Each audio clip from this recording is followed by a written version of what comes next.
Hello, everybody. Welcome to Friends Occasionally Not Disagreeing. This is Cody. I'm here with Brett and Matt this week, and we are going into our second ever album exchange this week. We'll talk a little bit more about that in just a bit here, but let's see what the guys have been up to recently. Let's start over with Brett. What have you been up to recently?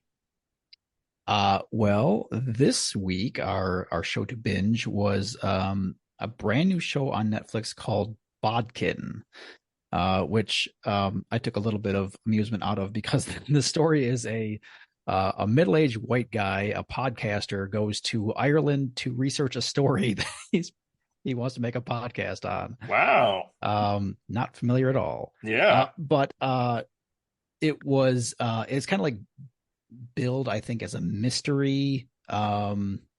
From the little bit of like preview that I had seen, I technically it's listed as a comedy though, which I mean it does have a lot of humor in it, but it's more of like a mystery and like a bit of suspense drama kind of stuff. But it was really enjoyable. The characters were fun. As I said, there was some good humor in it, and it was like the mystery was decent enough to have you kind of guessing what was going on, the truth that was going on. So it was pretty fun overall. Is that like true crime style Uh, or more like it's supernaturally style? like true crime. Okay. Yeah. Yeah. Okay. It's always amusing to me that you're like, the show I watched this week's entirety. Right. The entirety of a show that we watched this It's week. pretty crazy. Cool. All right, Matt, what have you been up to? Um, so I'm about to finish my final year of middle school teaching, so that's nice. Moving on to high school. That's great. Well, it is, but the nice part is that instead of having block classes, I don't know, you probably know what that means. I don't know if other people would, but you know how when we were in school, we had first hour, second hour, third hour. If you took two of those hours and put them together, that's a block class. Right now, I have only block classes, so they're all 2 periods long. Oh, Next year, no blocks. And that, Nice. yeah. So other than that, non-school wise, I've been playing a lot of games, a lot of Metroidvanias lately. oh yeah? Finally played through Metroid Dread. That was pretty good. I liked that for the most part, but I really hate on the Switch controller the I prefer a straight up, down, left, right as opposed to the analog thing that can go any direction. Like I tend to move directions I don't want to move when that's happening. I'm used to really playing those games on keyboard, and like you don't go the wrong direction when you're using a keyboard. You know, you have the That's key, you true. press the key, you're going. Hmm. I also decided to just for the heck of it try playing Hollow Knight on the Switch, and same thing. It's so much easier on a keyboard for me. Um, Although, yeah, because if like you try to press up so that you can hit something that is coming down on you, and I guess you just pressed over a little bit, so you walk into the spikes as well. That's annoying to me. I I could, I yeah, I could see that. Not to like rag on the Switch because I enjoy the I have the Switch and I enjoy it, but the Joy Cons the going in a particular direction can be very difficult with those joysticks. Like they're like very weirdly sensitive. great for 3D games like I don't know Tears of the Kingdom or whatever, but for a 2D game, I really like my just straight up, down, left, right. Yeah, that would be easier, I would think. Yeah. It's been a while since I played Hollow Knight, but do you have the option to like map to the directional pad? Probably, but I Mm. don't like it's a weird reach for Yeah. me. It's got to be right. I'm Yeah. just unflexible. It's just come to me that I'm unflexible.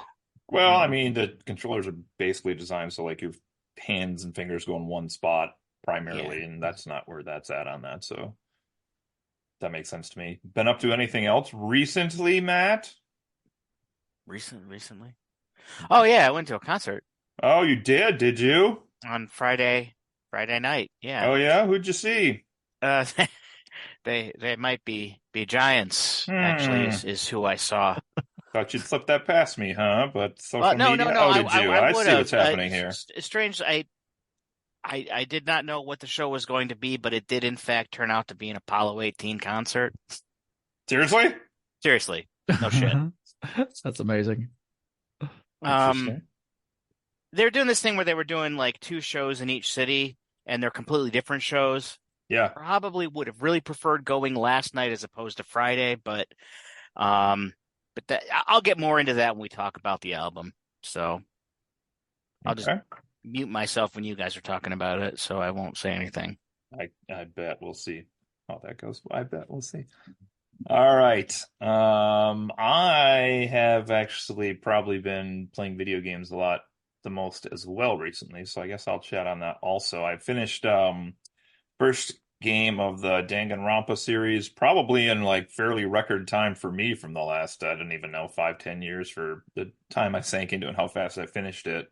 I started playing that in student teaching. I need to go back to it. I don't know if I'm at the first murder. I finished the first murder. I don't know if I finished the second one or not. Sorry, I didn't mean to interrupt. No, that's fine. I enjoyed the game. It just certain things about it made it go long that I didn't want it to go long. So it's your movie style in a game, so I can see why you'd like it. Yes. It was really fun. It really was. It really drew me in. Like the cast was really fun. The situation was really fun. The overall mystery was pretty fun. So it was really enjoyable. It was interesting because like you had the high school layout that you were walking around in, but very frequently in the game you were not actually like free exploring the high school. Like the game would set you where you needed to be, but other times you did have like free reign to go explore around stuff. So that was kind of a different method to make the game, I thought, but I actually appreciated it for the most part because there'd be a lot of times when they were like, oh, I guess we need to go to like the pool, and then instead of having me walk through like 3 floors and go find the pool, which we have maps and stuff, and maps are good in the game, but it would just like set you outside the door to the pool basically, and you could like do anything you needed before you actually opened the door and went into the pool, which I just thought saved a lot of time in the game. I thought that was pretty cool. And then the like mini games you play for the like battles and solving the mysteries and things, I thought those were pretty well done too. A little bit of variety there, not a ton of skill required in terms of gameplay, but there was a time or two when you had to like, cognitively solve a few things that were not immediately on the surface. So I appreciated that about it as well. Really fun. I'd probably give it like a maybe 8 out of 10. I really, really enjoyed it. Happy that I splurged on eBay whenever we were doing some video game podcast a while back and basically bought a 4-pack of them on the Switch. I don't know if it was released in America. It's not Japanese on the cover, so I guess it's probably American release, but it has 1, 2, 3, and then it has the summer camp game also. So that was pretty cool. And then have since started my next video game already, which I did decide to finally go into the Fallout vein and started Fallout 4 a couple nights ago. I didn't get very far. We did character creation one night, and then I played just like 20 minutes the other day in the bunker. And then last night we finally got out and walked around the wasteland a little bit and had a little bit of fun out there. So, and my son's been kind of keeping a close eye on me. I yelled at him last night because he was being like so critical of how I was playing the game. It was hilarious. Like, stop using your gun. Find your melee weapon. Get it out. You're wasting your bullets. You're not going to have more bullets. Just you can take that guy out with. And I was like, shut up and go away. But it was Mr. Survival Expert. Yeah, Mr. I only play Fortnite and these other games, and so it's what it is, I guess. But that was pretty good intro too. So I'm excited to see where that game goes also. And yeah, we'll go from there. And I have 5 days left of school before I'm on summer break, which I'm doing a lot of traveling during, but I should have a lot of time for video gaming, I'm hoping. 9 as well. We got 2 weeks. But this week is the only like real full week. The week after that's just gonna be review and exams essentially. So that doesn't count. Well, that's the next week. So I basically have 1 day left, Monday, and then exams. So and then moving on my stuff. We don't need to get into that. Let's move on, everybody. So we are here for Album Exchange 2. We were talking right before we started on the air The first one of these we did was with Joe and Dave, and our bands of note that time were Linkin Park and Jason Isbell and Fort Atlantic. Still gets me that they're a West-based band, but called Fort Atlantic still gets me. But anyway, um, today we are back here with Brett and Matt, obviously, and we are taking a look at the second installment here. So just to quickly recap some procedural rules for these. Since the last one went so well, Dave and Joe ran away and may never do another one of these with us. We have 3 albums. Each host has selected an album here a couple weeks back. And the other 2 have been listening to not only their album, but also the album the third person chose as well, and kind of going through and taking some notes on that, getting some impressions. And our setup tonight is we're going to do one album at a time with the person who chose the album introducing it a little bit, whatever they want to say about the band or the album itself, just in terms of like release or whatnot. And then the 2 other hosts that are, we'll call it new to the album or didn't choose the album, will kind of chime in together and give a little thoughts of what they thought of the album, and then maybe rate it. And then we'll go back to the person who chose the album, and they can kind of chime in with all of their detailed thoughts about the album if they have them, or what they thought about it, or if we're way off base, or whatever the case may be with our analysis. And then we'll kind of repeat that for each of the 3 albums today, and that should basically take us through album review number 2. So tonight we feature 3 bands here that are very different from each other, I will say, and represent a few different time periods, perhaps, and definitely some different genres in here. We have, oh my gosh, Windrose, I believe, is the first band we are pulling up here, followed by either Billy Talent or they might be Giants. So we'll see where this goes. A lot of different sounds hitting my ears in the last week and a half here as I'm listening to these, that's for sure. So we randomly chose here, and I think we're going to talk about Windrose first. So I will throw this over to Brett to say what he wants to say to get us into the first one. All right. So I picked the album Wintersaga from Windrose.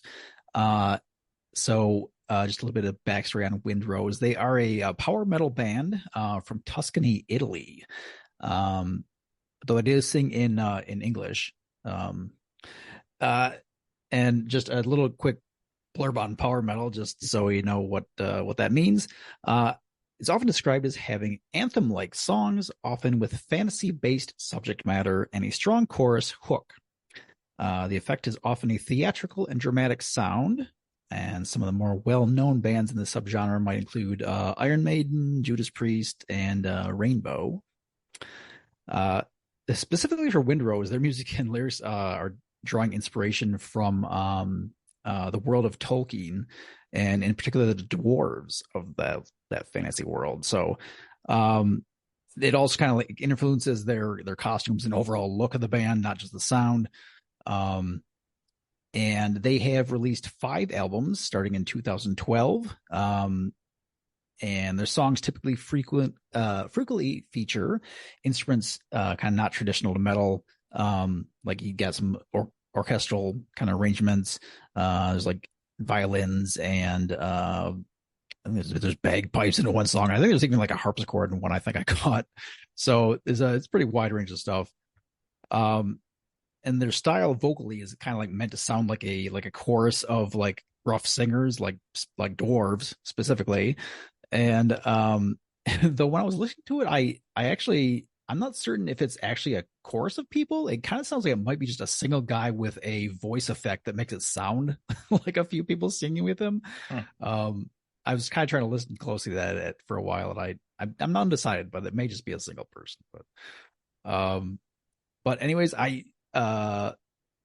would say like their sound. So like I would describe it this way. If pirates have sea shanties, then dwarves have mine shanties. And to some degree, this album is mine shanties. Wintersaga, this album is their 4th and was released in 2019, featuring the song Diggy Diggy Hole, which is their most famous, having 55 million views on YouTube and 56 million listens on Spotify, which in the grand scheme is not very many. A lot of big songs have like hundreds of millions of listens and even billions. But so I would say they're relatively unknown, though. That song that I mentioned, "Diggy Diggy Hole," I think is like this kind of cult kind of thing. So, yeah, so that's it. I guess, although I would also say that I personally did not listen to this album until choosing it to do this for this episode. So Oh, wow. it Okay. was it was new to me as well. I had heard a couple of the songs, but I hadn't actually heard the album. So Oh, that's fun. All right. Well, so now, Matt, we get to shit all over this. This is how this works, okay? Okay. You'd never listened to this up until this point? only two of the songs, yeah. Oh, Which there's only 7 songs, so really that's like a third of the album. well, But okay. That's I find that intriguing. Wow. Yeah. If I have the opportunity to force an album of mine on other people, I'm not just gonna pick one randomly that I hadn't heard before. That's pretty amazing in my mind. Yeah, I mean, that's just not quite on the album yet, but just we did have a little back and forth on this as far as like originally Brett and I were on the episode, and then Matt joined us as a third, and we were all very concerned with like what we were choosing for the other two people to listen to. Like there is definitely a science, it seems like, that goes into this particular style. I was gonna pick an album that I also really like, but I know that Joe really likes as well. I'm sorry. That way, like I could talk about that one but then I'm like, you know what? I actually knew I was going to that concert, so I'm like, no, I'll pick the one yeah, anyway. But Okay. so do we give our general thoughts about the Dwarf Shanty album and then go track by track, or how do we do this? That's up to you. How do you wanna let's maybe hit up a couple of tracks first, and then we'll kind of save some Well, that's really difficult overalls. for this particular one because Yeah. this album to me felt like 2 songs Oh, with a okay. little break, because there really wasn't breaks between the songs. Like I had to go back and like, oh, have I gone to the new song now? Because I could hear some slight changes in the choruses or whatnot, but it really felt like one big thing. So it's really hard to break up into tracks in my mind. I don't know. Well, there definitely were some that I noted that in my notes. Like one kind of was like a prelude to the next song. Yeah. I should point out I listened to each of these probably maybe 3 times each, and one of the times I listened to this album that Brett chose was walking through fairly commercialized downtown Naperville in Illinois here, and kind of surprised I didn't get hit by a car as I was listening to this and like crossing streets and paying attention to dodging traffic and stuff as well, because it's very sonically demanding music, that's for sure. Like your thoughts are in on this if you're listening to it. So shout out to all the people that didn't hit me while I was walking past them. So with my headphones on. So all right, let's see. It's funny too, these songs, definitely at the beginning. The first two, Matt, I definitely was with you on this. Like that track 1, Iron and Gold, and then track 2, Wintersaga. One was really like the intro to the second song, I really thought. It's kind of like a little table setter, that first song, I think, to get us into this. And then I really liked that I guess it'd be the title track of the album here, Wintersaga. Yeah. It's super funny though, because I wrote in this one, I was like, things I enjoyed. I really appreciated the pipes in this song because I don't listen to a lot of music that has pipes of any kind, bagpipes or panpipes or any other type usually. So they really stood out to me in listening to this one. But I wrote, this sounds like Drunken Dwarves meets The Lord of the Rings. So really just The Hobbit. And then it was funny because the next song I didn't know was called Drunken Dwarves. I was like, oh, I said it kind of at the beginning. It just sort of, I thought it was if Nightwish had a bastard child with Flogging Molly. That's kind of what I got. But I started wondering if this was just going to be all based on The Hobbit, like Tolkien metal. So like, and I actually, there were some like character names brought up later, and I had to like look it up. Like, are these actually from Tolkien, or is it just from mythology? Or I had to do a little bit of digging, more research than I intended to do in listening to an album. Now, the first, I guess we'll call it a song. The first song, which was really just like prelude into the album more than anything else. I'm sitting there, I'm listening to that music, I'm looking at the cover, and I'm thinking, is this a video game soundtrack? Like the cover looks like a video game soundtrack, and it sounds like it. I mean, I mean, definitely could be. yeah. Yeah, Um, so yeah. Now I agree with you on that because I was kind of headed into one of my final thoughts, but it's definitely like I don't know that I would like separate a song or two to like throw on as just like a random track off this album. But if I was like in a situation where I had the time to like play the album, I think I'd be much more likely to play this one. And that, your video game comment kind of makes me think of that. But definitely, like, I was thinking right away if you were throwing like some kind of fantasy party or something, or had like a tabletop RPG we're doing, or had some kind of themed event, like this would be fantastic for the background of that to just have yeah. playing for 45 minutes, 50 minutes, whatever. Well, Absolutely. when I'm listening to new music, I often think about, would this be a song that I would put on my master playlist that I have, in my car that I have on random. I just call it Matt Radio. And this particular album, I thought to myself, I I like pretty much what I'm hearing, but it would be almost impossible to isolate any of these as singular songs, just because it goes in and out of them without changing. Um, Yeah. so I'm also surprised I've never heard of this before because this is like punk metal nerd rock, and that just sort of seems like something that I would have encountered before. Yeah. Um, I had that realization during the third track, "Drunken Dwarves," which I thought had a really catchy uh, chorus. Yeah, this is an interesting album because I feel like by track three, I started to be like, "Oh man!" Like, I think there is a lot to the songs. Let me just start with that. Like the complexity is there as far as like what they, no pun intended, have like mined out of Tolkien and like put into the songs themselves. But I think if I, as like the listener, try to, as we kind of had to for these particular listens for the podcast, to like really focus on every word and line and like what's happening in the songs, I feel like that actually gets pretty exhausting in this album just because like the power rock is so hard in this and they're just like spitting through lines, which I was very surprised to see it was an Italian band because they totally fool you into thinking they're like high English or something Yeah, here. no, I thought that they were Uh, English. I would have assumed Britain. Possibly actually high English, I'm not sure, but this is yeah, possibly a bit hard to get through the whole thing. So again, I think like if you're gonna throw this on as you're doing something and this is just kind of slamming in your background, this is probably pretty good. But I did start to worry a little bit by about the third track if this was gonna like mentally exhaust me to get through this the whole way through. Now, when you listen to these new albums, do you sit there and follow the lyric sheet as you're going through? Because I can't understand what these dwarves are shouting out all the time. So, Yeah, like, me I had to, personally, you're asking? yeah. Yeah, well, we do a lot of these music reviews on the pod, and I generally, maybe I do it backwards, but my way is usually to not pay attention to the lyrics the first time or two I listen to it, and then like Mm. the third time I listen to all these, I put up well, I usually use the Spotify lyrics that go through, but there were some tracks on this album that Spotify was like, we don't fucking know what this is right here. So Is Spotify free? Because everybody seems to use that, and yeah, frankly, I listen to all the stuff on YouTube. I found the albums on YouTube, and then I had to find the lyrics on another page and go. yeah, you can listen on Spotify for free, but then I think they do play a commercial after every maybe like three, four, five songs, maybe four up to four songs.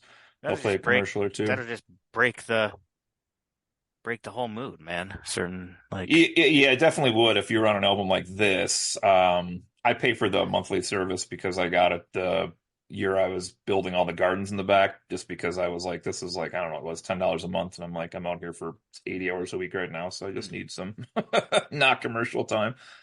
But that's that. I had heard though, I think I mentioned in the chat, I think I must have heard Diggy Diggy Hole at some No, point once. I don't know where. It must have been a random playlist though. I went on this weird once we hit that song, I started going on this weird ass tangent as I'm listening to these. I said the opening sounds a lot like The Sorcerer's Apprentice. Hmm. Like I don't even know what that's. I know it's a classic song. Like I want to. but I don't know what it is. There's off like the top of 5 people in the world that could tell you what the opening to The Sorcerer's Apprentice sounds like, Matt. You're one of the 5. No, but like that, the song that they used for that is some type of classical piece by Oh, it's some, not original, you're saying. Okay. yeah, and I I'm trying gotcha. to remember Okay. what it is.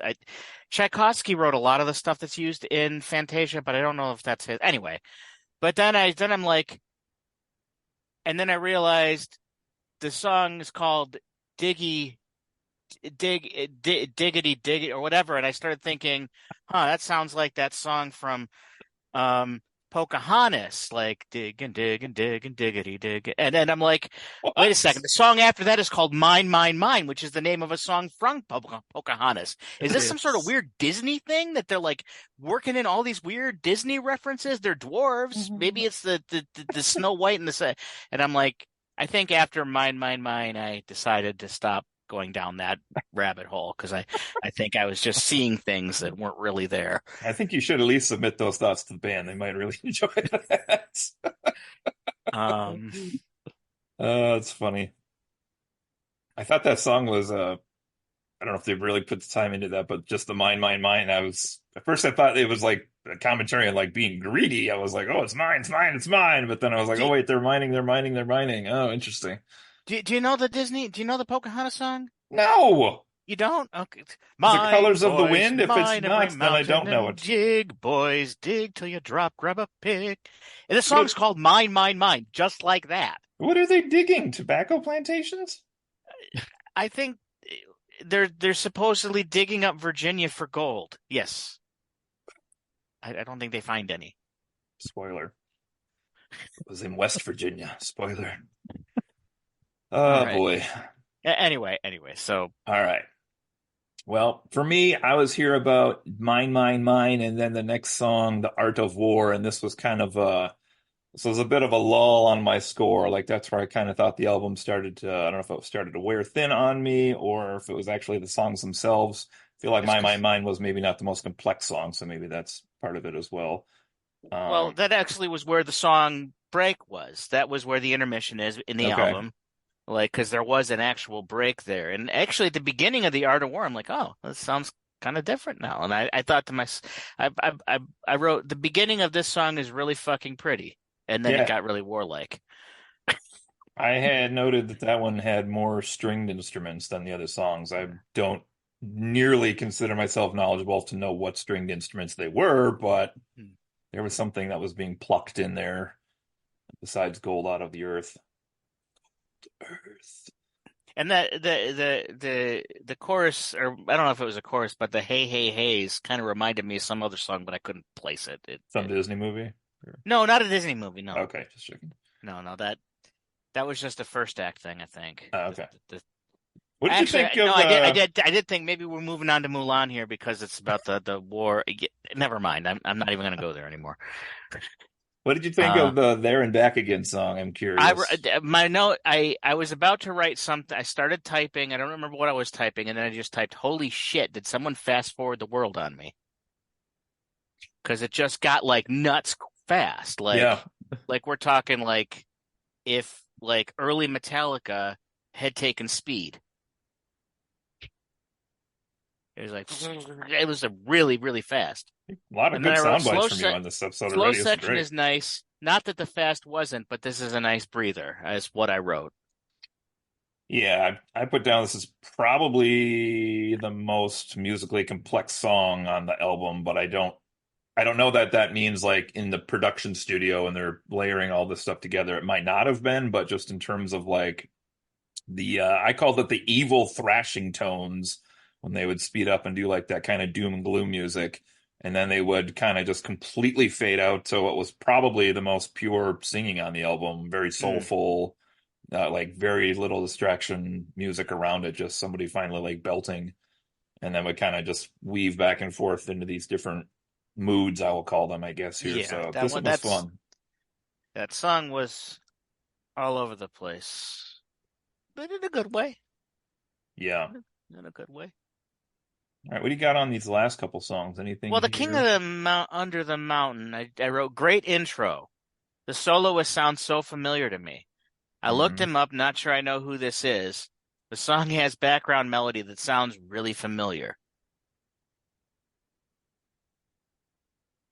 Maybe I should have written something better on that. I remember I liked that one a lot.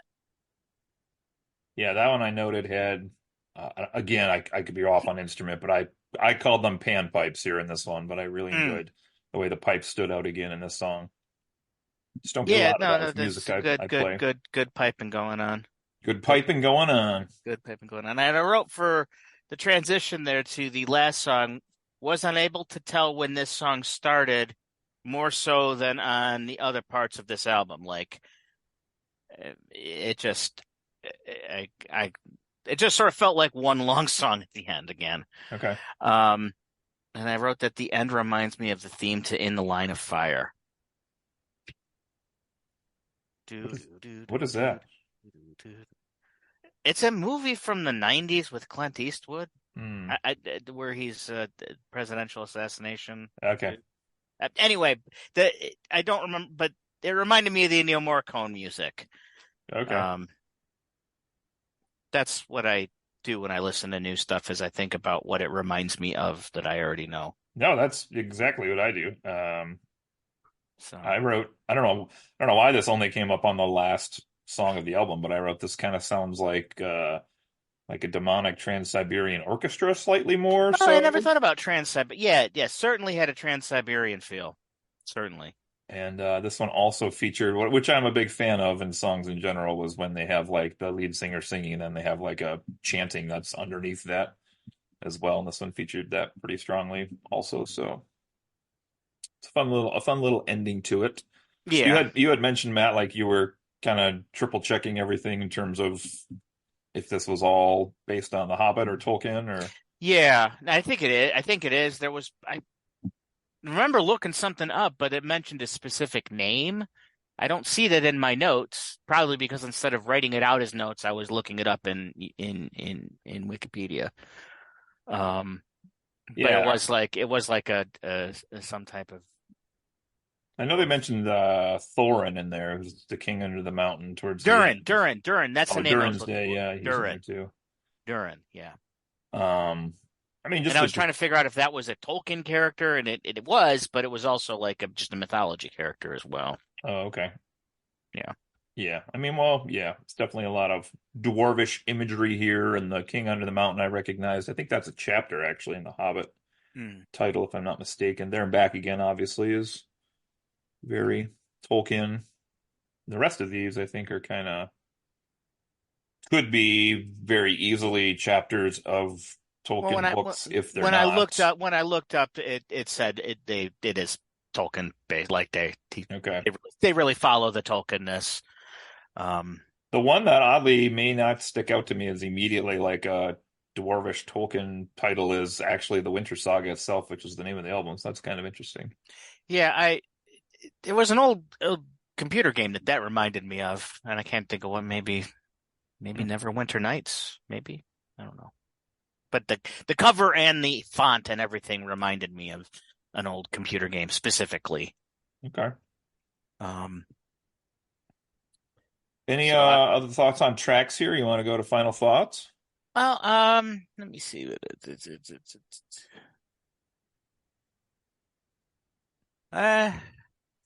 Like I said, I think it was tougher to tell where the songs began and ended on that one specifically. So, my feelings were as such. Did you have any track things you wanted to talk about? I think we probably covered the general track by track stuff. For me, I would just say kind of, I guess more as summary thoughts for me, but like I don't know that I have or ever do really listen to any power metal period, which is kind of interesting. It's like a genre that I should like, I feel like, based on all of my other musical things, but for some reason I just never have gotten into Didn't Brett that. say that power metal has like some ties in like 70s metal, like Led Zeppelin and stuff? Like I think he said Iron Maiden. Yeah. Iron Judas Maiden. Iron Maiden Priest. and Judas Priest are both considered that same Okay. genre. Which I That do sort love of seems a like good stuff that scream, you but do like or would like, isn't it? Or is it not? I don't know. It's not anything I ever listened to or really ever have. I don't even know if I could name you two songs by Iron Maiden, period. And Judas Priest, I think I only really know like maybe their two or three crossover hits they had in like the 80s. Mm. Uh, I've never listened to Nightwish. He mentioned them. I know there's a lot of other bands here too. I don't know. I've just never really gotten into it. I don't know if it's the music or the way they sing or both, or I don't know. But I should, but I just don't. So it's kind of interesting. I wrote, this is something I would listen to and probably will return to at some point in time. One of Mhm. the biggest issues, and if you call it an issue, is that like one of my favorite albums, Drunken Lullabies by Flogging Molly, is that I'd have to listen to this several times before I was able to distinguish what song was what. Like they all just sort of sound the same to me because of the style. And that's how it was with that particular album. Um, Hmm. which isn't a bad thing. It's just when I listen to new music, it literally sounds, it's hard to differentiate between songs usually. Um, and I think if I listened to it several times, I would be able to, you know, tell when, you know, Drunken Dwarves transitioned into Diggity Hole or whatnot. That one was a little clearer actually because of the do do do do do It's do. actually no diggity hole. Just to be No no, Diggity No Hole. no, it's doubt. Yeah. not. And like I said, I've a very theatrical album. I literally felt like it was like a two act album. Like the first act was ended with Mine, and the Art of War started Hmm. the second half. I don't recall any other breaks in like it just everything flowed from one to the other. So I'll expect you to make a play version of this. That'll be acted out sometime soon yeah, well, by your high school students. yeah, I'll get right on that. I'm just saying. Yeah, no, really for me, this is just like I said, probably something that I would put on in the background of it's like a themed event or theme evening I was doing, or even if I was like driving or something and just had time to play the whole album, it would definitely be something I would check out. Curious, I don't know, said you had not really listened to this too much, Brett, so we'll hear from you in a bit, but curious if their other albums are exactly like this or content wise if it's the same thing or where they're at with all of those things. But um I went through as I usually do and just kind of put scores on songs and then averaged them all out here for my final rating on this. My top song, in case anybody was curious, was Wintersaga itself. I gave the highest score 2, and that was only a 7 out of 10 for me, but my lowest song on this album was only a 5.5. So generally kind of a consistent vibe for me with a little variation all the way through. So my average came out to 6.19 on this album. It's my final score. Did you put a number on yours, Matt? Yeah, well, I said I was between a 7 and an 8. I didn't know we could do points, so Oh, I'll people say make up rules all the time. I say, but I'd like to err a little bit closer to 8, so I would say a 7.75. Ooh, okay. Again, it's something I would certainly listen to. It'd be, like I said, difficult to isolate single songs to put on my Matt Radio playlist, but I love that you keep it's plugging that like it's a service people can get. no, nobody wants to listen to my shit. Nobody. All right. All right, Brett, what do you got for us? What did we mess up? Well, to be honest, for the most part, I agreed with most of what you guys were saying. And as I only heard a couple of these songs beforehand, but based on what I'd heard, I kind of knew that I was going to enjoy the album. Um, in parts, they do sound a fair bit like, or they have some similarities to another band which I listen to quite frequently called Two Steps from Hell, which they do basically. They have a few songs that have lyrics, but they're primarily instrumentals and like they have a lot of orchestral backing, and it's like kind of like metal with orchestra kind of stuff in it. And it's like video game and like movie trailer music essentially. And I'll just like put that on and just let it fly when I'm doing like chores or like doing some construction project or something. So I had a good feeling that I was gonna enjoy these as well. But yeah, I would say that I musically I really enjoyed pretty much all these songs. It's just kind of like that combination of instruments just kind of really kind of gets me going. It kind of gets me motivated, just to do stuff when I'm, like I say, I'll do that when I'm doing chores and things like that. But I do agree with you, like kind of just the nature of the music. There's like a lot going on. Like there's like it's just like a constant like thundering of drums and power chords. And yeah, I admit, like on my first listen through, like it was difficult for me to like kind of pick out like exactly what like the melody of the song was on some of them, because it's just like a constant something is playing and doing something at like all moments throughout the song. But see where I lost my track of it. Yeah, anyways, it's just very busy to listen to. And so I the other thing is when the album kind of struggles for me a little bit is in the vocals, which you both kind of mentioned, is that it's by the nature of the style of the singing, it's not like clear. The vocals aren't clear,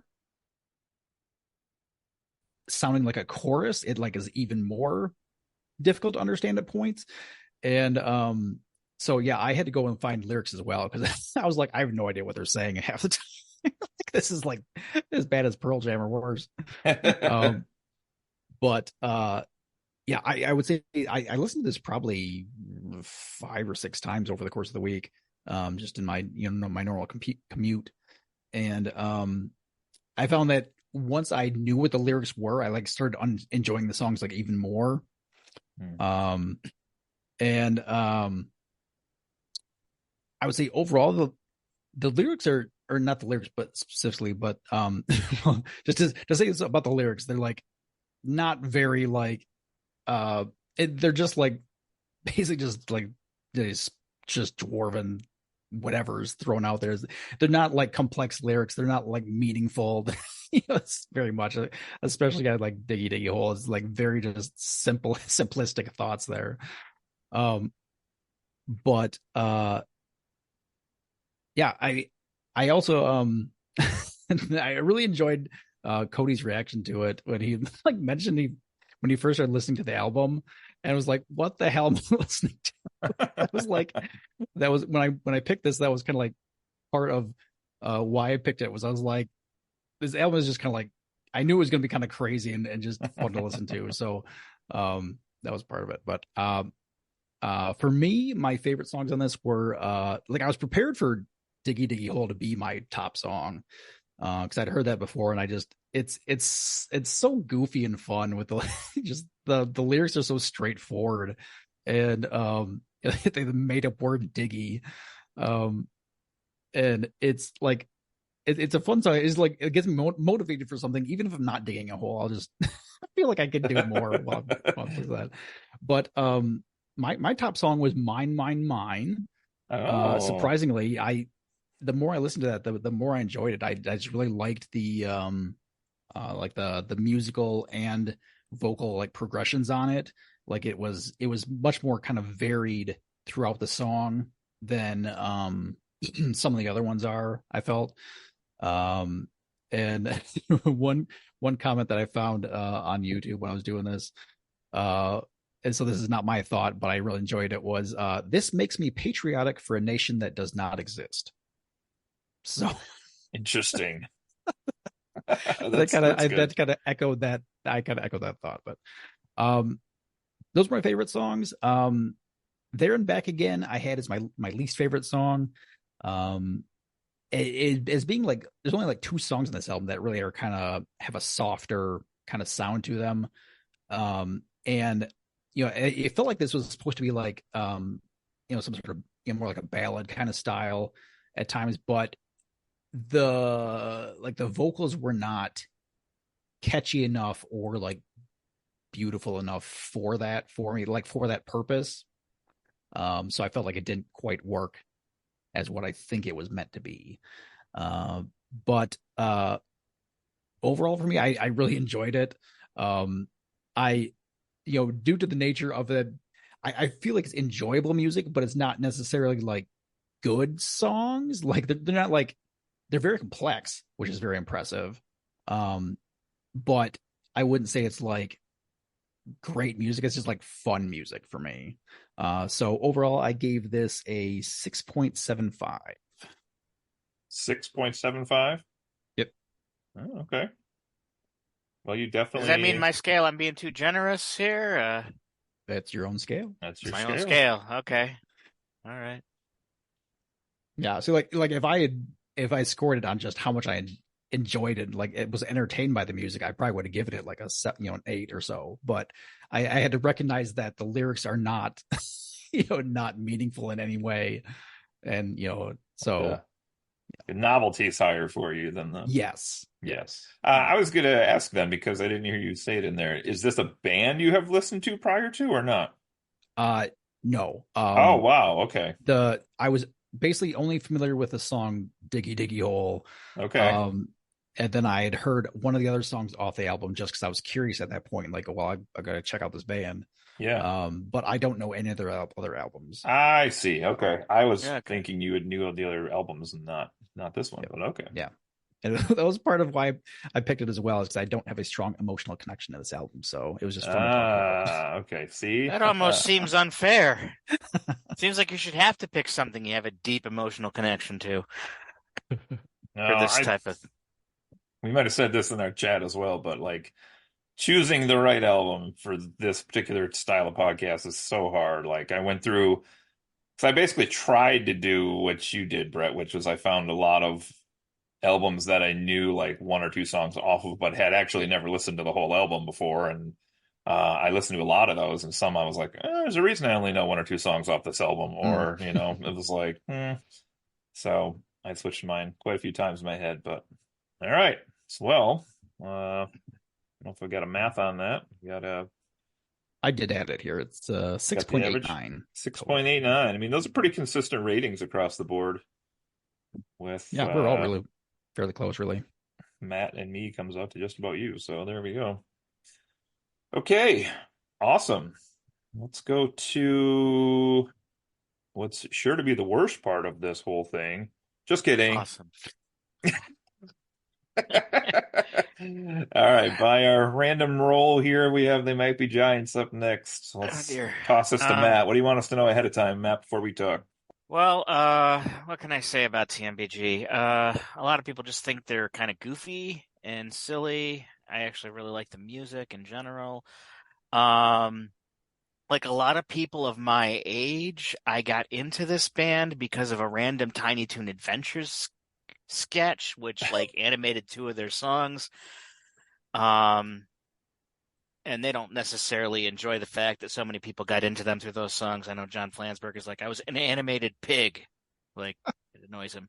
But that's fine. Anyway, this is their fourth studio album. Their most famous and most liked is probably Flood, which is the one before this. I've always liked this one a little bit better. I don't know. They started off as a duo, just this, and all their they started to get more band members and such around this time, so their music sounds a little fuller than it does. They just went from like an independent label to like a bigger label. They went to Elektra at Flood, and this is their second album there. It's I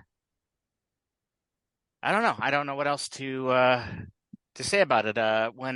When I first started listening to the band, I gave a friend of my brother's a bunch of blank audio tapes, and this was the first album he recorded for me and gave me back to it. So this is the first non-Flood thing I heard, and that there's sort of like two sides to almost like the song is either going to be just really freaking weird and goofy, or it's not.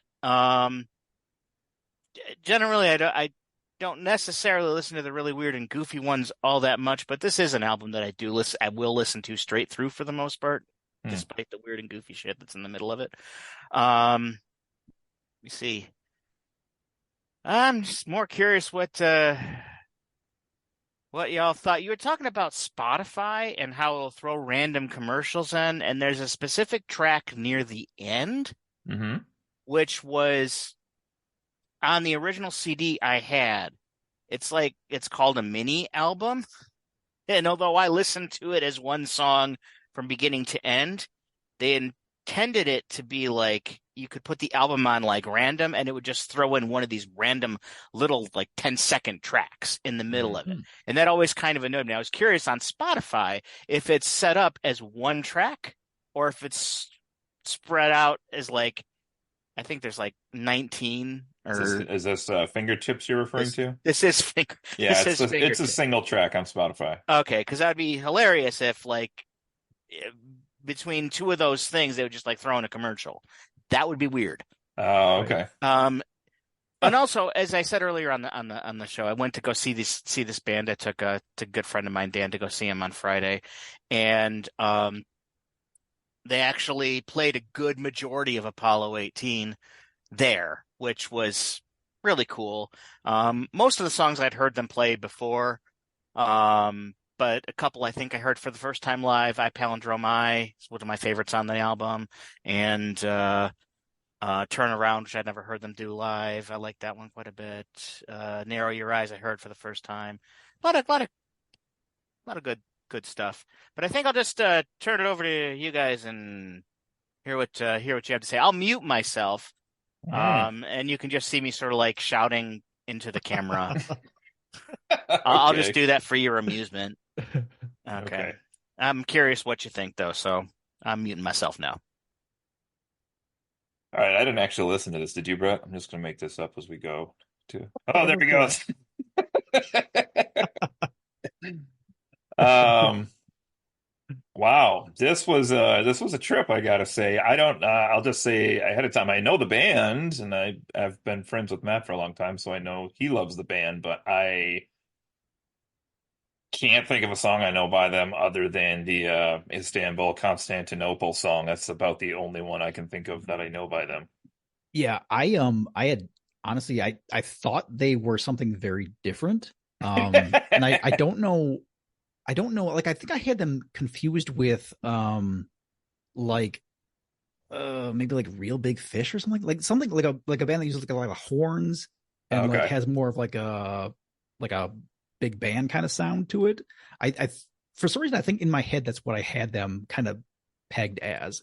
And Mm. so when when these tracks started going through, I was like, what is wait a minute, what is going on right now? I was pretty confused. No, not all of their songs are about their ex-girlfriend, so this is different. Though I do love Real Big Fish, but yeah, this was all over the place in terms of song styles, in terms of song lengths, in terms of Mhm. how complex they were was really interesting. You know, one of the most frequent comments I put down on these is like, this could be a show theme to X, a kids theme or a sitcom or whatever. And then I Mhm. actually attempted to Google how many, because I think they have, I think I knew they had done TV show themes. I found several websites, but the best I could come up with was they've done at least 9 show themes Oh wow. Okay. that they've either written or performed, but it's probably more than that. That's just what I could find Mhm. on a couple of websites. But a few of these I was like, yeah, this would be a good show theme.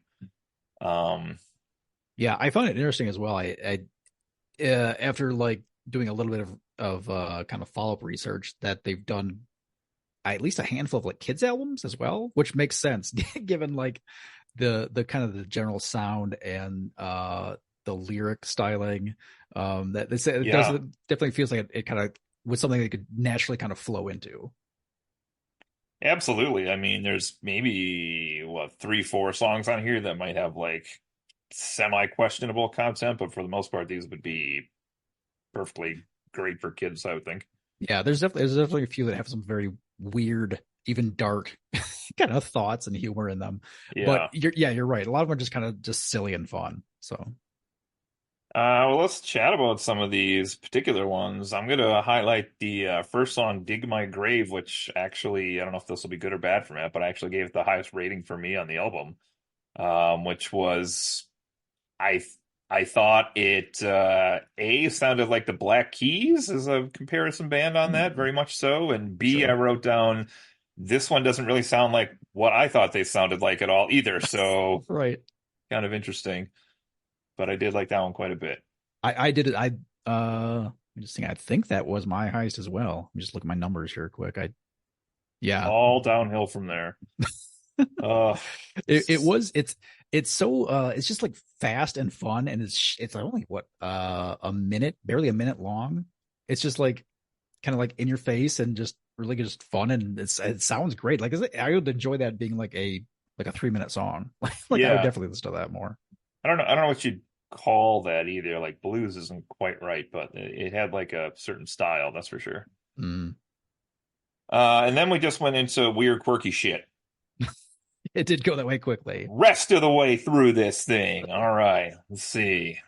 I like that Palindrome Eye. I thought that was kind of a fun song. I wrote down, this is probably more like in my head what I imagined this band was like. It was just kind of a fun little ditty, I would say.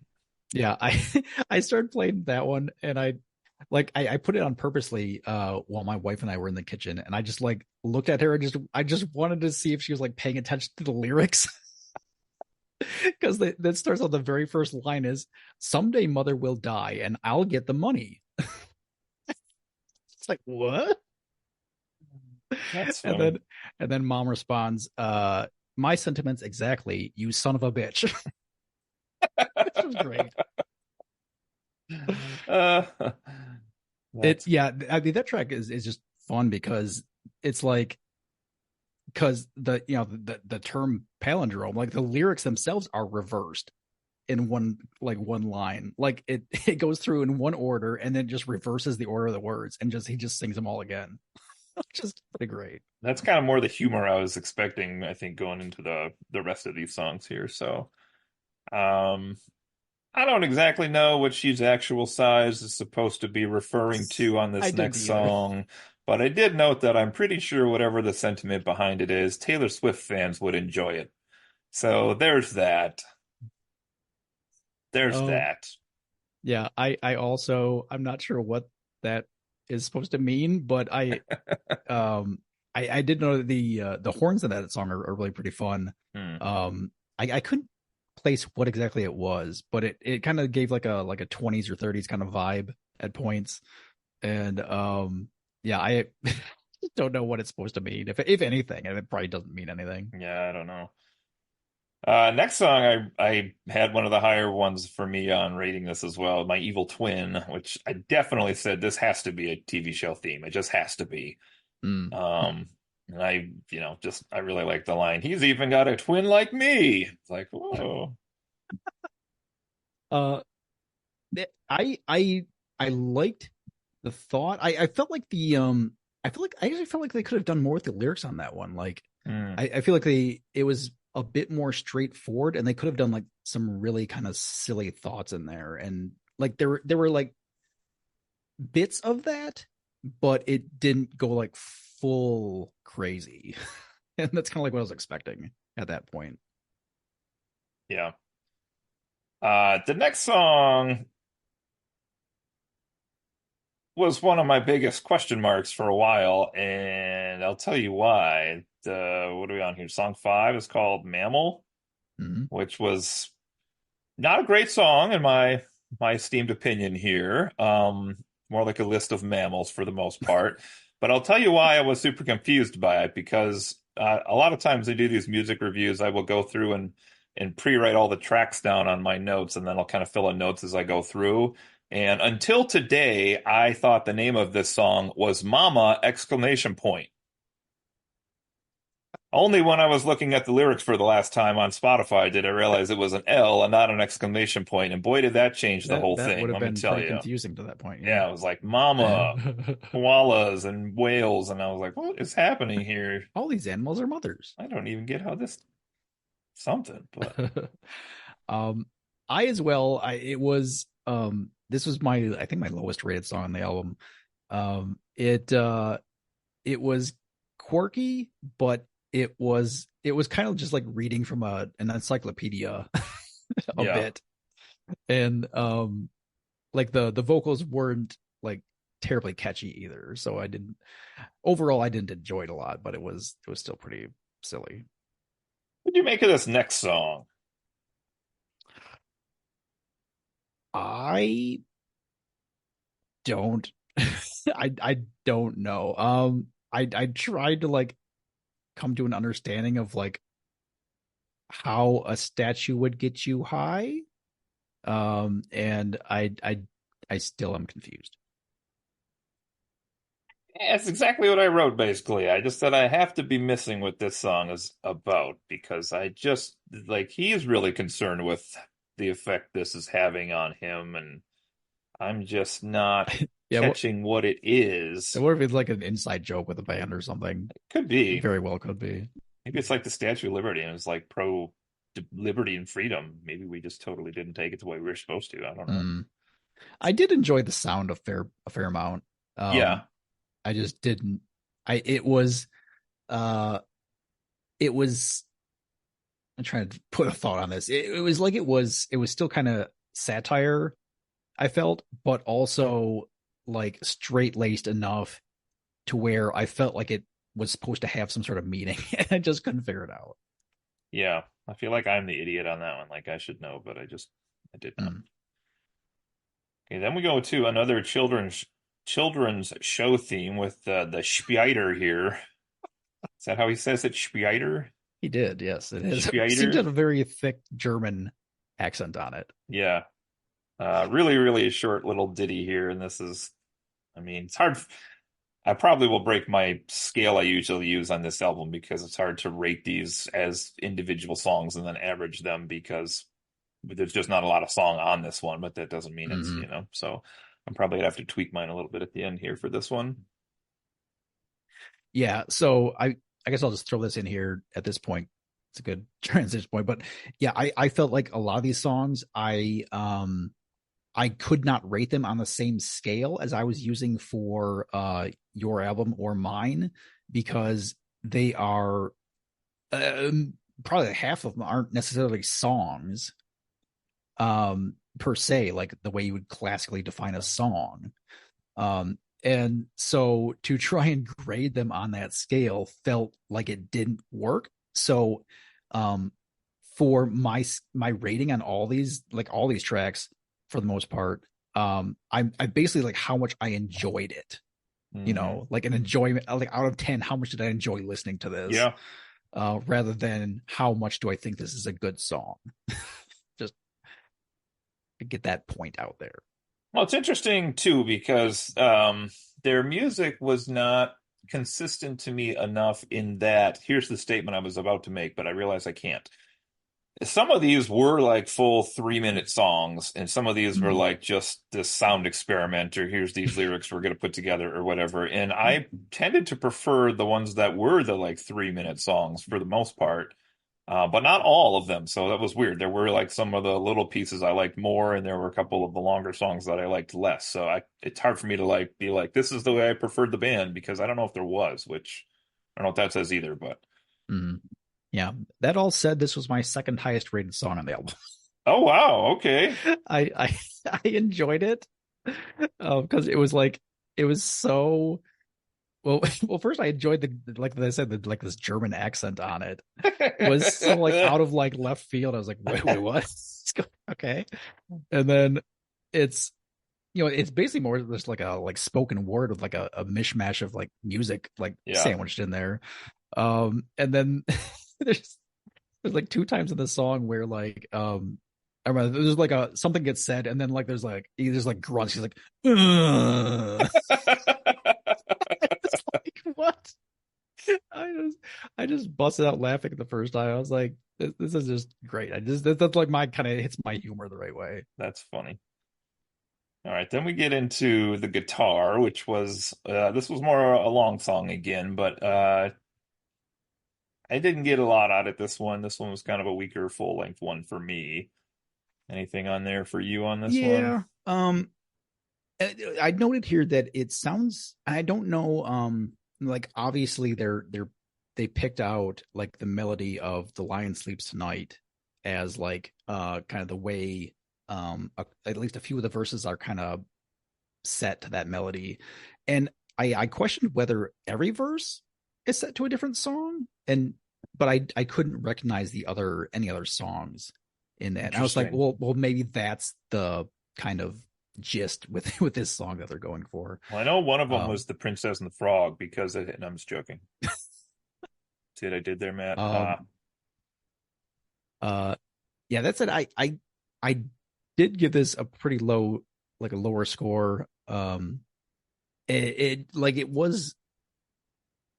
catchiest part of it was the verses that were set to the melody of "The Lion Sleeps at Night," and the rest I didn't like. I didn't get a lot out of it, kind of like what you were voicing. Yeah. All right, now this next one I have a prediction on. The next one's called Dinner Bell. I unfortunately started my notes with I don't care much for this one either, comma, that's for you, Joe, but I can tell this is going to be right up Hudson's alley. He's going to like this one, I know. I said it has lots of harmonies and overlapping speech, and it reads like one of his college plays. So either he's attracted to this band because they sound like him, or they influenced who he became, one of the two, or maybe both. I don't know. So what'd you think of Dinner Bell? I like immediately or very quickly felt like this definitely, we talked about beforehand about them making some children's albums, and I was like, well, this is very much like a kid's song, like easily could be like on some kids TV show or something. It was reasonably catchy. I kind of liked the sound of it, but it wasn't one of the higher rated ones on the album. Mm-hmm. Okay, we're somewhere near halfway through this. I don't know where exactly the track count on this, but what's going on with Narrow Your Eyes here? The next song. What do we think this is about exactly? I would definitely need to go back and look at the lyrics again because I don't know what exactly the theme was about. It kind of gave me the impression of like criticizing people, like narrowing your eyes at them was the impression I got. Like you see somebody like doing something you don't like, and so you narrow your eyes at them. I don't know if that's actually what it was going for, but that's kind of what I got out of it. Yeah, if I recall, this one had some kind of lyrics about like I think there was like multiple people, and you were like, yeah, kind of narrowing your eyes at somebody. So I didn't know if this was supposed to be like anger. I was trying to think when you like narrow your eyes, like you're angry at somebody, so you're like squinting more, or if you're like crying. I don't know if this is a crying thing or vengeance, or if this is just, like the 80s band The Vapors turning Japanese and it's just about having an orgasm. I'm not sure. Could be any of those, I guess. I doubt it's the last one though. I did like the harmonies on this song, and I also noted that I really liked the guitar work on this song as well. So this was a decent song for me off of the album. Yeah, it definitely had like a 50s or 60s kind of like a doo-wop kind of sound to it. Yeah, I can see that. And I did enjoy it. It was one of my like upper half my ratings.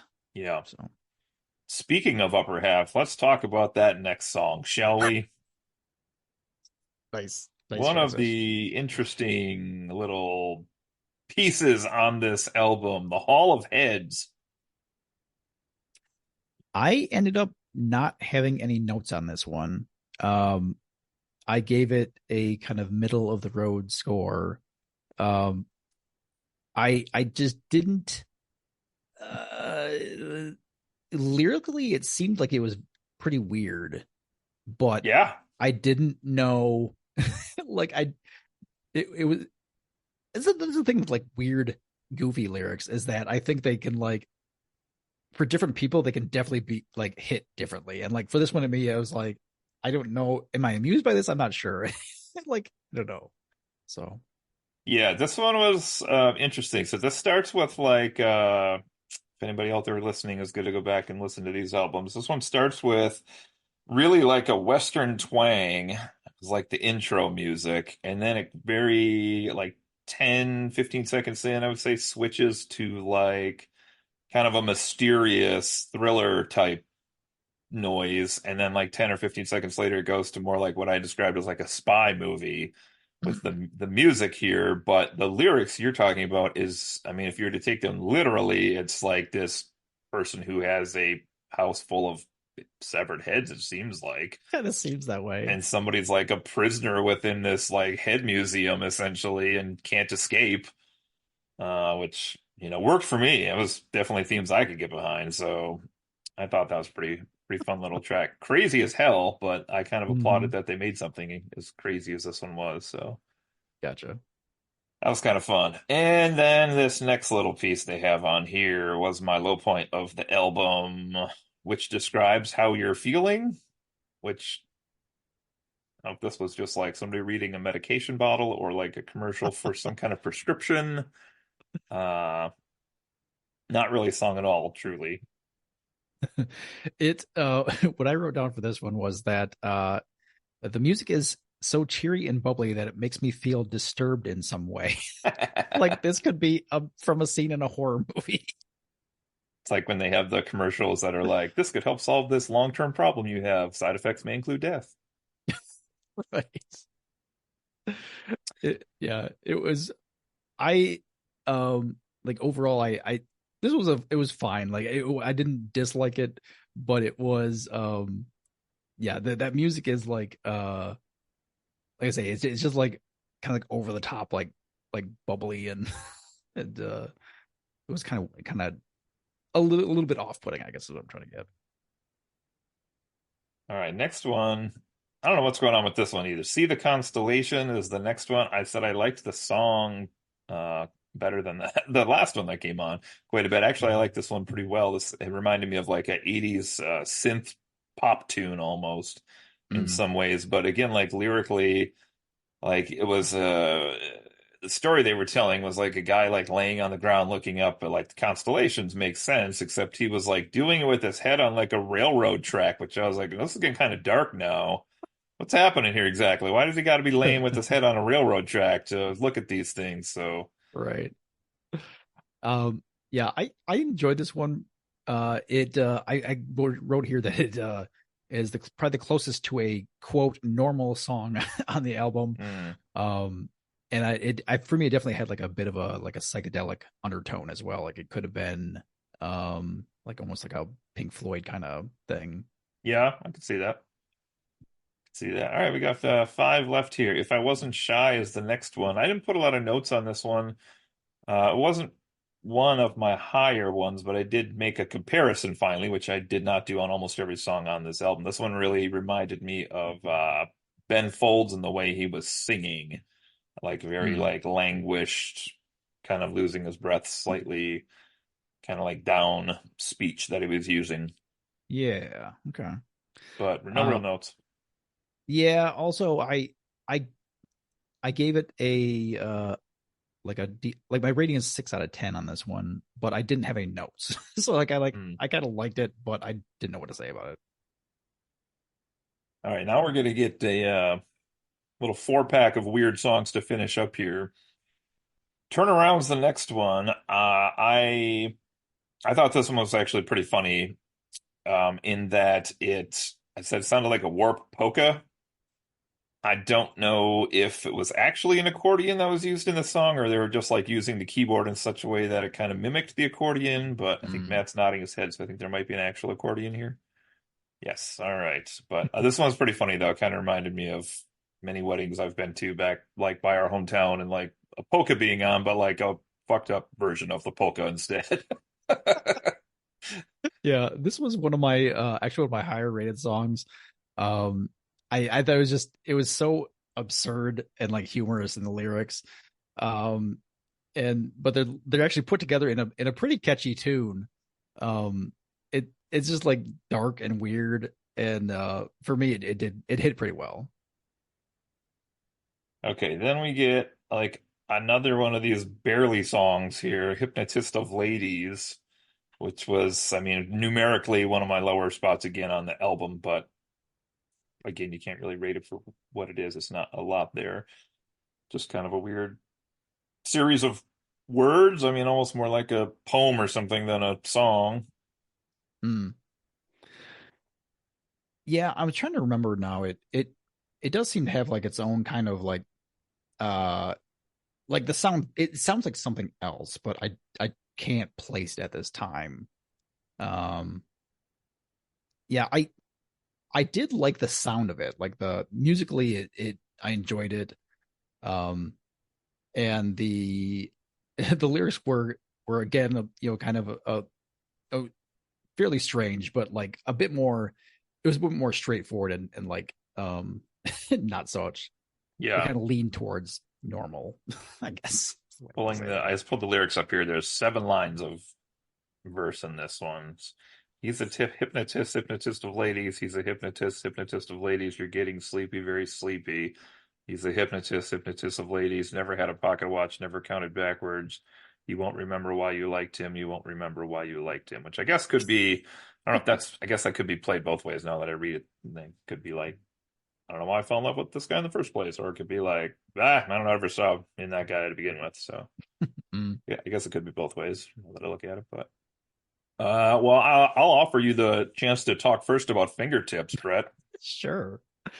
Um, so like I was really curious like how this track came about because it kind of feels like it's a collection of like song ideas that they like decided they didn't want to turn them into full tracks and there's like Absolutely.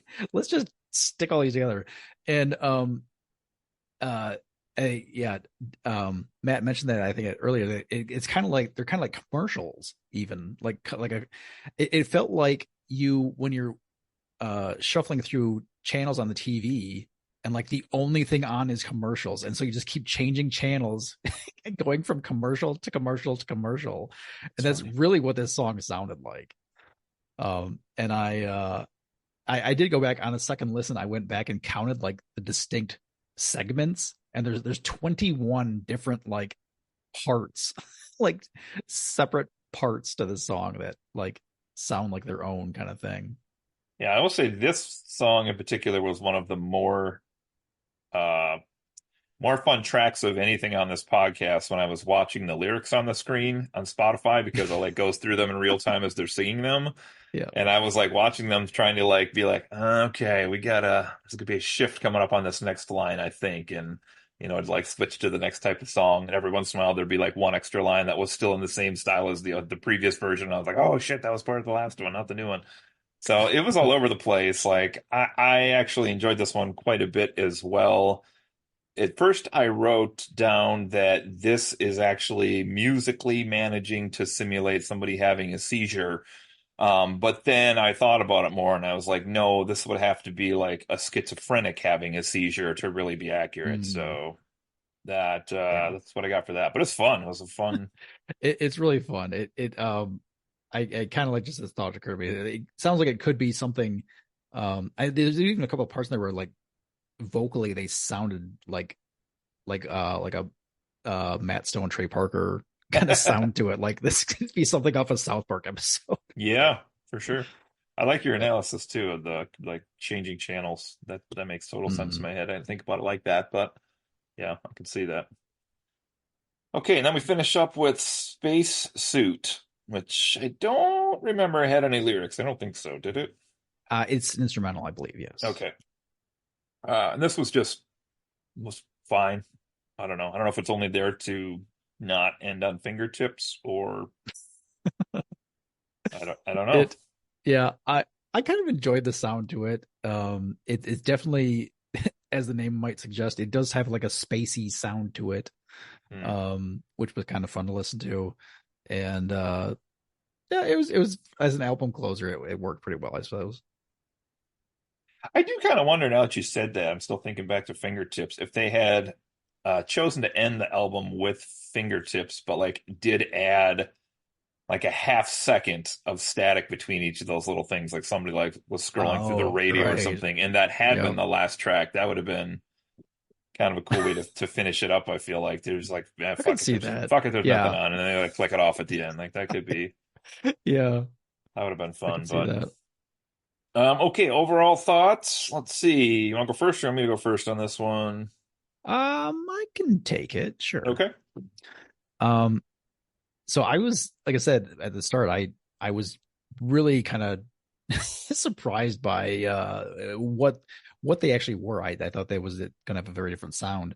Um, and essentially I had to go through like an acceptance period.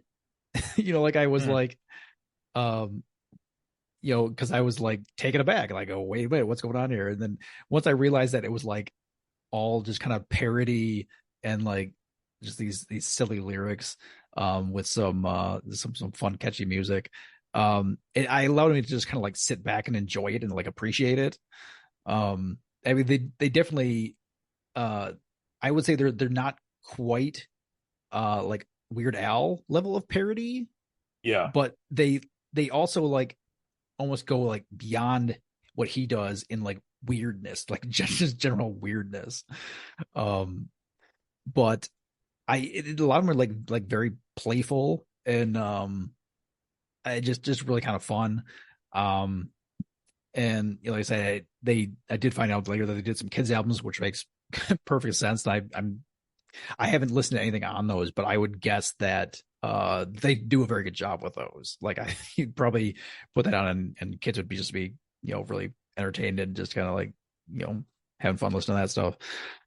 Um and yeah, as I said before also, like I did have to kind of rate this on a different kind of scale where I was like how much I'm enjoying listening to this, how much I'm having fun with it, rather than trying to rate it on like, is it a good song? Because some of these, as we said, aren't songs. They're just like words with like a little bit of music. So yeah, they're not structured in any kind of like verses and choruses or anything like that either. So but yeah, all in all, I enjoyed my time with this album. I'm glad that I now know, what they are. Um, I gave this as you do. I just like average out give each one a track a separate rating and then average them out, and mine came to 5.97. 0.97. Using up those hundreds. Okay. Not a six though, Matt. Keep that in mind. No. All right, let's see. Yeah, I mean, in my head, I guess I thought maybe based on the one or two songs I had heard by this band before. As far as I know, I guess it's possible they had some themes or TV show stuff that I have heard before as well. That's possible. I know I've never listened to an album of theirs before. I've known that Matt is a huge fan of this band for a long time, so I was more than willing to jump in and give it a listen, especially since he's such a big fan. This was a wild ride, I will say, listening through this album. Just like I said, I think it's telling to me that by the end of this album, I don't know if I prefer their long stuff or their short stuff, and I don't know if I prefer their more serious stuff or their more wacky stuff, which I guess in some ways is a little niche that they are in that I can't say about a lot of bands because I usually prefer like one style of song from a band when I listen to them. And this was kind of a little more all over the place. Definitely some songs on here that I really enjoyed. Whether it was kind of more serious sounding, like the Dig My Grave song at the top, or whether it was like the Evil Twin song. A lot of musical variations within the songs on here as well. I will say, like, obviously they are very secure with who they are as artists to put a song like Spider out Mm. on their album where, you're not gonna get that dropped into the middle of Aerosmith or whatever album Right. randomly. So that was kind of fun. I feel like there are definitely maybe not some inside stories here that I'm not catching as like a non-fan, or maybe I didn't look into like the meaning behind these songs enough, or maybe there isn't. Maybe it's just random songs that they came up with and they just made a song about. I'm not sure. Maybe Matt will be able to tell us more about that here in a little bit. But there was a lot to like on this one. Like I said, this is a harder one for me to put scores on because if you look at the scores I wrote down on these, they're all pretty low, I will say, for the most part. But I don't think that's a fair assessment of how much I enjoyed the album. So I said this one's kind of breaking my method a little bit as far as how much I enjoyed the songs here. So I am going to say that I will give this about a 5.5 which is kind of midway. It's something I would maybe listen to if it came on. I don't know that I will go out of my way to re-listen to this one. Unless I'm stuck with Matt Radio in the car and it comes on, then that's very possible as well. But I did enjoy listening to the album, if that makes sense. Even though it was a lower score, I definitely enjoyed the time I spent like being exposed to all of these songs for the first time. I appreciated that. So, okay, what do you got, Matt? All right, so just imagine that this has been your favorite band since like 1991 or two, and trying to convince anybody that this is actually serious music. That is the dilemma I found myself in for a very long time. No, it is all over the place. And a lot of the songs are like, I don't know, they have like goofy lyrics, but if you listen to them, they actually mean like things that are, surprisingly dark, actually. Like I Palindrome I at the beginning is one of my favorites because I don't know when you look at the lyrics, what it's actually about is about a guy. Like I said, the first couple lines are very specific. Someday Mother's going to die and I'll get the money. He's waiting for his mom to die so that he collects the inheritance. But at the end, he's singing about how his kids are now looking at him and waiting for him to die. Mm. And that's the whole palindrome, same on each side. So like but then you get to weird songs like The Statue Got Me High, which is one of my favorites, by the way, on this album. And that particular song, they asked him, it's like, is this about drug use? Is this about like a metaphor? And they're like, no, it's about a guy who looks at a statue and his head blows up. And I'm, okay, whatever. That works. Still a good song, I guess. I have no idea what Hall of Heads is about. They actually convinced me to look at that on their wiki. Someone suggests it could be about a piggy bank. I don't know. Oh, okay. Hall of Heads. See, the Constellation is probably my favorite song on the album. I don't know. I guess never really thought more about what it's about. The guy just laying on the ground looking up at the sky and dreaming. I don't know. But again, darkness, because you got like the railroad track there. Like it's... Yeah, there is.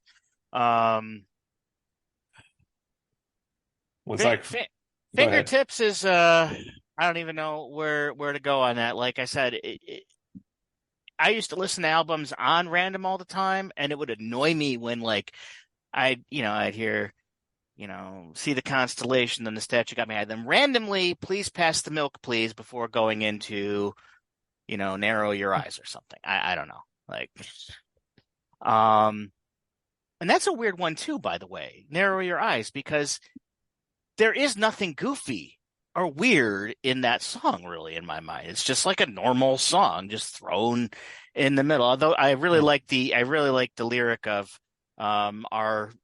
now let's face the sad, cold fact, our love's never coming back, and we'll race to the bottom of a glass. I like that. So like, we're not dating anymore, but let's get drunk together. I like that. It's nice. Was I off the mark with your love of Dinner Bell? No, I like Dinner Bell a lot. I do. I did like this quiz thing with my class the other day, and I would throw in random questions about other topics in the middle of it, and they were all actually randomly references to Giant songs, and one of them was about Pavlov. That's what Dinner Bell's about. It's about Pavlov. And yeah. That's like the song that reminded me most of the stuff from Flood, by the way. Okay. I don't know why. It just did. Well, I guess thanks for going down that it was interesting. Like I said, I was really surprised when they did a show based on that, and they played Dig My Grave, they played I Palindrome I, they played Mammal, I'm surprised you guys didn't like Mammal. It's such a pleasant song. You mean Mama? Exclamation point. Yeah, no, it's so pleasant. They played The Statue Got Me High. They played Spider, which is weird. And the whole audience, like, they're just like screaming their heads off, Spider, yeah. And I'm like, okay, all right, cool. They played the guitar, which never has done all that much for me. It's one of their more popular songs, but frankly, it does its best when it's quoting "The Lion Sleeps Tonight." So I don't know, but when it goes into that and they're playing it live, it's kind of a nice serene feeling in the auditorium. Everybody puts their arms up and sways, and it's nice. I don't know if I got a whole lot more to say on it other than that. Um, like I said, it's just they're an odd band. The songs are weird, but they've always been musically very catchy to me. And they have done a lot of kids albums, and the kids albums are pretty good. But strangely enough, in concert they swear a lot too. So it's like, Oh, really? yeah, they do have some kids shows where they don't, but they actually brought up ICP in this one. They started asking about Fago and talking about magnets. And Dan looks at me, he's like, ICP at the Giant show. It was weird. I don't know if I had to rate it. I've never really thought about that. Probably be like an 8.5 for me. It's up there. I don't know if it's my favorite Giants album. There's probably one I like a little bit more than it, but I like it more than Flood just because Flood's what the posers listen to. Oh, that's about all I got. I suppose we should probably move on to our last selection then. Well, let's see here. Are you doing math, Brett? I am. Our scores come out to 6.65 for an average. Nice. I don't know if you should even count mine on there because it's kind of skewed, but well, they're all skewed. Each of us picked one of them. Oh, okay. So last album today is the one I chose. This is going to be by a band called Billy Talent. So I'll give you just a smidge about them before I shut up here. This is a Canadian band, and I was first exposed to this band, maybe like 2005, 2006, I would say. One of my coworkers at Walmart while I was there actually made me one or two mix CDs, and there was two songs by this band on there off of Billy Talent 1, the album before this, and they were Try Honesty and This Is How It Goes, both of which are pretty good songs. Also, today we are reviewing the second album, Billy Talent 2, as it is called. This is a band that I really don't know a ton about. I will say I had to kind of research a little bit about them just even to intro them here today, but the 2-second version here off Wikipedia I'm stealing says they were founded in 93. Very traditional rock band style where they have a lead vocalist, a guitarist, a bassist, and a drummer. They've basically had the same band since 1993, although they have a drummer with a unique condition in that he has multiple sclerosis, which I didn't know prior to this as well. But in figuring that out, I believe one of the songs on this album we're going to review is about that particular condition that they have and that he has. So there's that. Band is fairly big in Canada and Europe, not really in the United States for the most part, I would say. I don't think they've ever been big sellers here. As a matter of fact, there's an interview on Wikipedia that basically says like we know we're like an unknown quantity to the United States, so we're not focused on becoming big in the United States. So they more or less have concentrated on other areas with their fame and touring and stuff, which is kind of interesting. They have done some here in the United States, but they kind of just accept that some bands are not ever going to be big in the United States, and that's just kind of where they're at. In Canada, it says they have a total of 56 nominations for music there, and they have won 21 of those 56, along with also having Top Rock Song of 2009, not something off of this particular album, but their version, essentially, it sounds like of what we'd have for like the Grammys. They've had some success there. Let's see. This particular album came out in 2006. in June. So yeah, I guess about 2000. Yeah, so right before this is when I would have first heard this band. They were apparently they were known as Pez originally, with two Z's though, until they were sued by the American band Pez. They proved that they had trademarked it earlier, so they quit calling themselves Pez and named themselves Billy Talent, which apparently is a character in a novel and a movie, and has since caused confusion of people thinking the lead singer's name is Billy Talent. So that's kind of where we're at. They're described as alternative rock, punk rock, and post-hardcore on this album, at least according to Wikipedia. And yeah, I'll let you guys take it from there. So enjoy. All right. Um, so yeah, I mean, I right off the top, I got like started hearing some like punk and kind of like emo vibes like right Oh, away. yeah, very Um, much. I was trying to think of who to compare them to, and It like for reminded me of something very specifically, but I couldn't.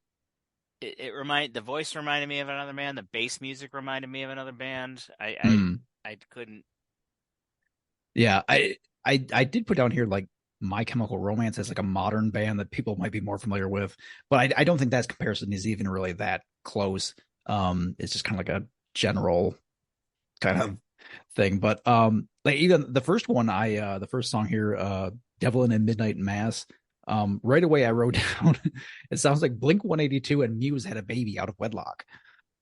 Um and but they also like the like very on in that song, they like come out like a very 80s kind of hair metal vibe also. Like I was like, oh, well, this is like Motley Crue at the same time. It's like, but I just continuing on with that track, I really enjoyed it. I like the progression of the music. It kind of like starts and stops in between the lyrics. And like when it hits, it like hits. It's like pretty hard. It's like it's a very hard song. Like musically I mean even lyrically, like uh, I would say even just like through the whole album, basically the lyrics are um done like in a very kind of throwing it in your face kind of fashion. They're definitely not tame with the No, vocals. no, no. Yeah. I found myself with this album specifically having to look up what the songs were about to make sure that I wasn't missing something. Because as I was typing my thoughts here, I was writing just randomly about the music. I'm like, the bass music in the middle really reminds me of something. What is it? I can't figure it out, but it's really specific. Oh, maybe it's the bass in the song Bumblebee Tuna at the beginning. But wait, what are they singing about? And then I realized that this is all about the Catholic Church child abuse scandal, right? That's what it's about. Like Oh, that's what it okay. had. I let me see. I mean, it definitely could be. I mean, title wise, it fits. Yeah. I didn't go down. Um, like interestingly enough, it's because like in my like I said, my album, I had to go look up lyrics because I Mm, couldn't understand what they were saying half the time. And I felt like I could understand these lyrics pretty much the whole time, which also kind of led me to not look up the lyrics. mm. So I probably actually understand the lyrics the least out of the three albums. I probably understand the lyrics least on this album, despite being able to hear them clearly. So as far as like what the lyrics are saying, or like a hidden meaning, yeah, I probably don't Maybe I'm not. Maybe I was looking into it too much or something then. Because I'm looking at the lyrics now and I'm thinking, what made me think that specifically? I do that in songs all the time. Um, I Silent get like Night an for the impression. rest of my life. Uh, oh, a devil in the midnight mass killed the boy inside the man. The holy water in his hands can never wash away his sins. That's what made me think that that's what Mm, this is all about. Like, that could certainly be interpreted that way, I think. Yes. yeah. Yep. Um, yeah, overall, I gave this I think this is my highest score on the album. I think it is. Yeah, it is. So I really enjoyed this song. Like just came out and I would just say that like the first half of this album is like really strong. Like I really liked a lot of these songs in the first half here. But if we move on to the second track here, Red Flag, which apparently this song is their like most popular song, which I found mildly surprising. I enjoyed it, but I didn't think it was as catchy as a few of the other songs. But it has like 200 and some million listens or something. Yeah. Now for me, it's the curse of whenever I listen to a new band, like the songs really sound the same until I'm able to like listen to them multiple times. Mm-hmm. So I didn't hear like a whole lot of difference in between a lot of the way a lot of these sounded. A couple of them really stood out to me very clearly, but mostly it was lyrically that I looked at a lot of these songs, and I wasn't quite sure what this one meant. I got the impression that it was a these lyrics are kind of it was kind of one of those kid protest songs, if that makes any sense. I don't know if that's what it necessarily is, but like Okay. kind of similar to another brick in the wall part 2. But again, maybe I'm reading into it wrong. Less pudding in this one, then. What's that? Less pudding in this song. Perhaps.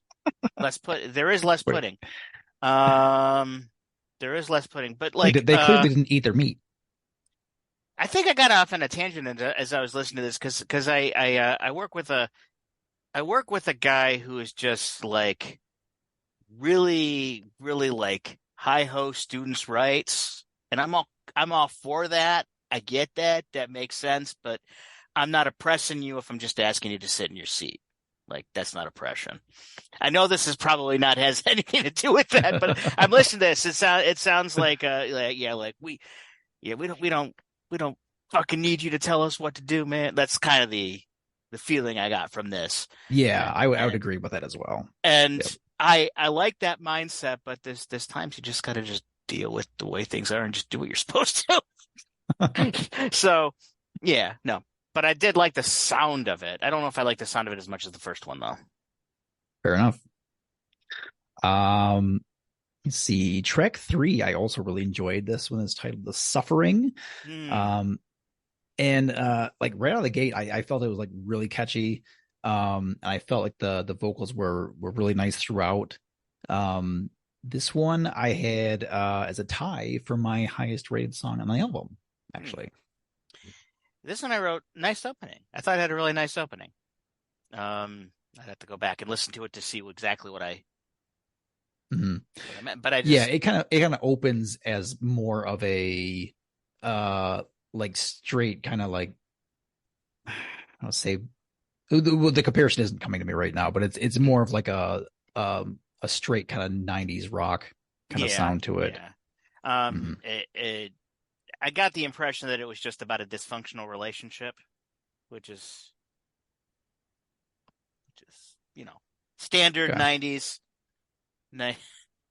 Yeah, I'm also, as I mentioned, like I didn't like get the meaning behind a lot of these lyrics. So I'm kind of like watching, like reading lyrics in the background as well here. What I thought certain songs were about, like at the beginning of the song, I felt differently than at the end, and I just didn't know if I was getting it at all. And when I tried to look stuff up, I couldn't find anything particularly clear. Gotcha. Yeah. That one I just wrote. So I get the impression this song is about a dysfunctional relationship. I remember it sounds like I like the sound of it a lot. It was certainly one of my higher ones as far as the sound is concerned. Not that any of them were really low, but it's very catchy in the chorus, and just has a pleasing sound throughout for me. Let me see here. Track 4, Worker Bees. I felt like it had like one line that I felt was catchy, but the remainder of the song was lower for me. I didn't like, I enjoyed that one part, but it wasn't enough for me to like say, oh, I really enjoy this song. I didn't know if it was a metaphor or not. Okay. Like was it just about a bunch of worker bees? Because the lyrics were very specific about bees. Like they're all talking about bee things, queen bees and Gotcha, yeah. stinging people and whatever. But I don't know if this is metaphoric or not, because I'm edging towards it. It is metaphoric, but I can't figure out what that metaphor is. I mean, they're from Canada. Who are they defending? That's fair. Yeah, I was just again, I'm just looking at some of the lyrics, and they are very like you're right. Like it's not they're too spot on to be metaphor necessarily. Like, they're even talking about pollination here. So Yeah. yeah. I mean, I can't imagine that it is like they're actually talking about actual bees, but Yeah, it does seem like it could be based on the lyrics alone. yeah. So, but it had a really sharp change sound-wise near the end. Like I thought it had moved to the next song, and it Mm. hadn't. It was still on this one. And at the end is where it sounded like it was more metaphorical. And we'll march along with blindfolds on, and we'll ride the rails with our pistols drawn. Okay, bees don't have pistols, so I don't know. Not normally, Not that's true. normally. Yeah. Let me see here. Track 5, Pins and Needles had a couple parts that were like almost like a ballad feel to it, Oh which I yeah. enjoyed. This one I gave it a pretty good score. Though I don't have any really notes beyond that. I wrote that I get the impression that like he realizes he's an asshole, but he's pissed that he's got to apologize for being an asshole. Mm. And that's what I got from this one. And I like this one. I thought it was a little more straightforward than some of the other ones. But Yeah. yeah. Okay. Let me see here. Track 6. This was another one. I had noted when I was looking. I guess it was on Spotify. I saw that. It's like this song apparently has their second most listens. Oh, And Fallen Leaves I really liked. okay. Yeah. I enjoyed it. I was again like surprised that it was. It must be like one of their single like releases as a single, and that's why it has so many more listens than other tracks. But again, I felt like there was even on this album alone, there was a couple of 2 or 3 other songs that I liked more than that. Though again, to say I enjoyed it, I just didn't like. I was surprised that it was like their second highest song. Well, this is like a subset of songs, I think, about people who go to like cities and just like fall apart. And I think this one falls into that category. When he said in a crooked little town, they were lost and never found. Like I thought that he was leaving the crooked little town to go somewhere better, but then I think crooked little town means the town he actually went to. But I really like the stanza that's like, can't get no job, can you spare a dime? Just one more hit and I'll be fine. I swear to God, this will be my one last time. I like that. I like that. That's a good that's a good lyric there. I think I wrote something in my notes like, oh yeah, this is kind of like the punk version of The Boxer by Simon and Garfunkel, if you know that song. Okay. I actually don't, unfortunately. I wish I did. Well. Okay. Let me see here. Track 7, Where's the Line? No real notes on this one. I liked it. I didn't like love it. This is my top rated probably on the album. This is the one. Okay. This is the one that will make it on the Matt Radio list. Nice. Yeah. I don't know. I liked the melody line there a lot. It sounded a lot more melodic than a lot of the other melodies in this, and I can't remember off the top of my head how it went. But yeah, it had a more cascading melody or something like it. It jumped around. Yeah, but it was really, I can see that. It was really nice sounding, and I liked the sound of it. Being somebody that has never cared what others think, I think this is a song, and I don't think I finished writing my notes there. I think this is a song that would appeal to me regardless. So, yeah, I agree that a lot of these songs, especially the early songs, are very kind of like borderline hit metal, like sounding. Yeah, and this is more it's not so intense. Hmm. Yeah, it's more of a melody, like I say. Yeah. Um, Covered in Cowardice, Trek 8. I also really enjoyed this one. And so this is one where they're screaming a lot of the lyrics, and sometimes that works and sometimes it doesn't. And this one for me it worked. I thought it was pretty well done in that regard. Yeah, no, the let me look. Sometimes when I look back up at the lyrics, I can picture again how it. That's where's the line? Mm. Like this one at the, I like what I thought it was at the beginning changed at the end. Like I thought at the beginning, the covered in cowardice were people who wouldn't say what was the truth or whatever. They were too scared to say what was the truth. But then at the end, it like completely changed. The lyrics like kind of confuse me. It's like the people who are just saying without thinking are heard. This was a confusing song for me. It really was. Fair enough. But I like the sound of it quite a bit. Mm. I do like the just the covered in cowardice kind of Yeah, that's a great. subject. That's a Yeah. cool like metaphoric thing. Yeah, Cowards that's that good. hide behind their words don't care whose feelings will get hurt.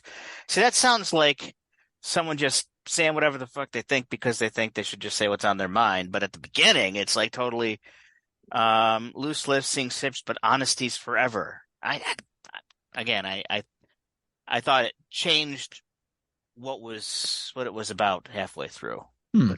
Okay, gotcha on that one. See here. Track 9 Surrender. For me, this was the low point of the album. And the reason I say that is it sounds like it's trying to be like a beautifully sad song, but the problem is their voices for me do not work in that regard. Like I Mm. don't I they are I guess I don't know. There's probably at least two different people singing at different points through these albums. Through this album, I think, but both of them sound very similar, and they're definitely very very punk rock sounding, Hmm. like a higher vocal tone, and to be blunt about it, they kind of it's like that kind of like a whiny vocal sound through much of the album. I wrote, is this I'm a nice guy, so why doesn't the girl want me song? It could be. I don't recall the lyrics on it, to be Yeah. honest. Um, Um, but yeah, that the makes album sense. kind of had a bit of a turn for me at this point in time because at the beginning I thought it was all about like social protest and social outrage and all this stuff. Hmm.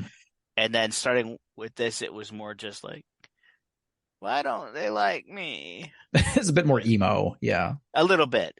I mean, Yeah. I still liked the songs, but it just Hmm. it kind of went that direction for me at least. Yeah. And yeah, just to kind of come back around on my And thought, like maybe part of that was because there was a little bit of a whiny twinge to the vocal. I couldn't tell if there was one singer or two to either, to be honest. And I tried to look it up, hmm. and I probably didn't try very hard to look it up because I'm sure that'd be something very easy to find out. But the site I was looking at, which had the lyrics and everything, just listed two people, a drummer and Oh, okay. a vocalist. So I just Doesn't assumed have it the was, whole band anyways. Yeah. yeah. But yeah, I think they just their vocal tones just don't work for what type of song that seemed to be trying to Mm. be for me. Um, I guess just keep going on the list here. Track 10, the Navy song. I felt it was catchy, but it was very repetitive. It was. Like it just kept repeating that catchy part, and by the end I was like, I'm starting to not think this is quite so catchy anymore. Yeah, no, it felt very like I know I've brought this band up a couple times already during this particular day, but Flogging Molly, Dropkick Murphys, like something Celtic. It sounded Mm, more like it went yes. down that line, Yeah, Dropkick Murphys I like think is a good fit. like Yeah. like a like a drinking song or something. Like, Yep. yeah. Mm. Um next track here, 11 Perfect World. I just kind of said meh I didn't I didn't like this one much. I I liked the didn't think much sound of of it. it. I liked the sound of it, but uh yeah, it didn't jump out at me as much as some of the other ones did. I Yeah, and remember I remember liking it as I was listening to it. it has a couple of like fairly catchy parts to it. I think like most of this album has like every song has a part that like they Again, what specifically like built the song around this yeah, catchy part of the song. it's again this is going down a little bit more of the whiny guy sort of feel. Um in a perfect world, her face would not exist. A broken heart is fixed. I'd see no therapist. Like, just like Mm, yeah, there just seems to be it's starting to a go theme. down that. Starting to go down that. It's certain there's a certain theme there. Yeah, Yeah. yeah. Um, but yeah, again, it does have some catchy bit, but it just didn't hit Whoa, me whoa, whoa! enough I to just be. sort of saw this line here. She pulls the trigger and the gun goes click. I totally missed that line as I was Oh, listening to it. Who's dying here? What's going on? I don't know. Oh, Hmm. all right. Well, maybe I have the meaning of that one off. Um, so for me, after a few kind of like not great songs, track 12 comes back.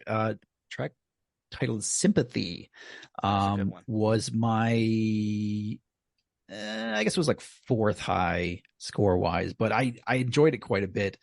And, yeah, for like like I say, the latter half of the album kind of is not as great to me. But this one like jumps out as being like really good. Yeah. Specifically, I like it. Like I kind of like really the verses are a bit like simpler in like the vocal styling. They're just kind of like sung plainly, and then like they kind of like really launch into the chorus, which really works well for me. It kind of like has feels like this really has a bite to it. Yeah, it did. It was enjoyable. Y- Uh, like I liked in the chorus how they would like shout out the like the one word and then like sympathy won't get the best of misery, you know. right, yeah, And that's I think what you're talking about, that bite. yeah. It's kind of like just the word sympathy. They like really get that out there, and then In a extremely non-sympathetic sounding way.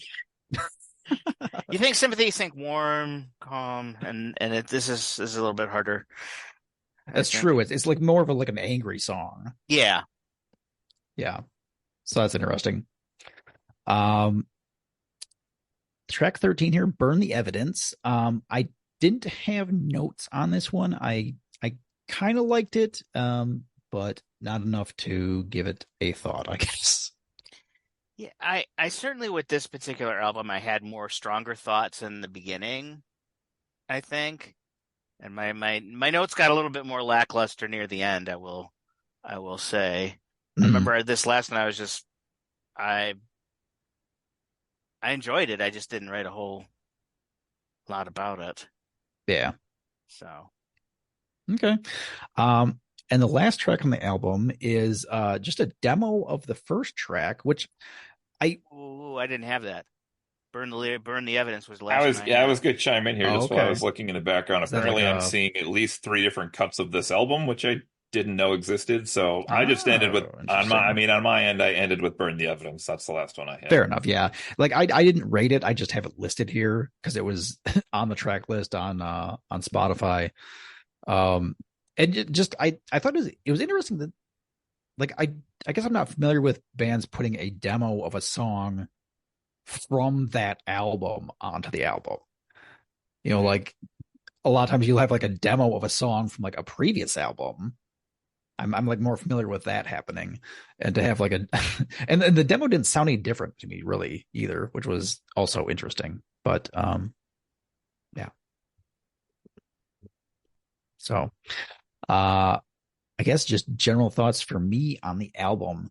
Um I did really enjoy a lot of these songs. I like the first half, like I said, is really strong for me. I think like average wise, like the first half is probably like 7, over 7, I would say for sure. But the latter half is like under 6. So it's very like top half and bottom half for me. And I would say just generally, I talked about the guy's voice a bit. And it, for me, that styling, like even just from like band to band, but even like, and here's song to song, like I felt like some of the songs it really worked for me, and other times it didn't. It was like too into that. There's probably a better way to describe it, but I'm just gonna say again, there's like the kind of like a whiny tone to it. Sometimes that kind of grated on me a little bit. And to be honest, like some of these songs I probably downgraded a bit just because I didn't enjoy the vocal styling as much. And I don't know who, like, how I would specifically change the vocals, but I think if it had been like a different style of vocals, I probably would have enjoyed this album as a whole, like even more. But that all said, I did really enjoy the album. I like a lot of these songs and would definitely like. I don't have like a playlist. That's one thing you guys have like a playlist. I don't have a playlist, but if I had one, I think I would definitely put a few of these on there. And for an average, oh, go ahead. I'm sorry. For an average, I have 6.42 on this. But again, like I said, like the first half of the album, I really enjoyed. It just was that there was a few songs on the latter half that I was like, I could have been done without this song on here, so I could pull that score down. How about you, Matt? Oh, all in all, it was pretty strong for me. Like I said, an issue with me is when I'm listening to a new band, like most of the songs, I'm trying to go back and think of them in my head, but they sound that it has such a very similar sound to me that it's tough to differentiate between them. I just a second ago I was going back, just listened briefly to the beginning of Where Is the Line to remember why I liked it so much, and I don't know, it still jumped out at me there. I still like the melody in that. My notes for the whole album. They say, so when this album started out, I felt like it was all social protest stuff, which struck me very Cody. But at the end, I started to feel like it was like a whiny guy complaining about girls. Still enjoyed it a lot. But like with my new artist, as I said, it sounds very similar to the point where I have to really get into the band before I can start telling songs apart, unless they're very, very different sounding to me. And I did, if I do this again, I will certainly rate each song with a number. So I'll do it mathematically like you guys did. I didn't do that this time. I thought I was just supposed to give the album a number. I mean, you can do it either way you want, really. I mean, it's that's fine. Yeah, well, I know, but I do it that way next time so that it looks like I have more data. As a teacher, I know Cody knows the need of data, and you can't just like pull shit up. But like, well, yeah, I like the from C my plus average. We'll go. Just We'll from go to my C. perspective, and and probably Cody's as well. If I do like a number for each song individually, then it's easy to get an album total for me. Yeah. Huh. But I had put a 7. That's what I put for this album entire. So. All right. But I'd certainly go back and listen to it again. But like I said, I probably will download that one song right now. It's not so much that I have like a playlist. It's that I have a zip drive in my car with songs I like that I can put on random because I hate the radio. So this is essentially like radio, but just songs that Matt likes. So it's Matt Radio. Nice. Yeah. Makes sense. All right. Well, thanks, guys, for going through some thoughts on that one. This is an album, I guess. I mean, I don't have like a deep attachment to this or anything. I mentioned the process of trying to just choose an album for this type of podcast. Really has become a struggle, I will say, but it's been a really fun struggle. It's kind of what I was trying to relay in the chat behind the scenes, like going through albums that I knew a few songs by but didn't know the rest, and then being like, oh, the rest of the album's not as good as those couple songs I know. Like I wouldn't want somebody to waste their time listening to the rest of this album or, particular things. And then also trying to think of like just something maybe a little bit that I think the other people co-hosting might enjoy. So there was a little bit of that in there too. Um, if I'll just start by saying, I guess if you liked this album, you might like the album before this, Billy Talent 1, which is really, in my enjoyment level of the two, is probably close to each other. I will say that one, I think, can go a little harder at times than this one does. There might also be a song or two that maybe goes a little lower than this one. So it's kind of an interesting mix, but like, hardness level on average is probably pretty close to this. This album I've seen described in a couple of sites as like being more about them having, I guess, maturity and seeing like things in the world that maybe in their first album they wouldn't have touched on as topics just because they wouldn't have been quite at that point in their life yet where they were looking at, those particular things. But as you mentioned, like there's a lot of like relationshipy stuff on here still, that's for sure. I don't really know how to describe this lead singer's delivery and voice. I put him in quotes here as a Cockney Canadian drawl with the way he forces his lyrics upon you, but it's kind of interesting. Tonally, I think just his voice, the lead singer, it's definitely in my wheelhouse of like there's accented singing that occurs very frequently, but also mixes in some screeching here and there with some different songs as well, which I think's been well established. I'm a fan of in general.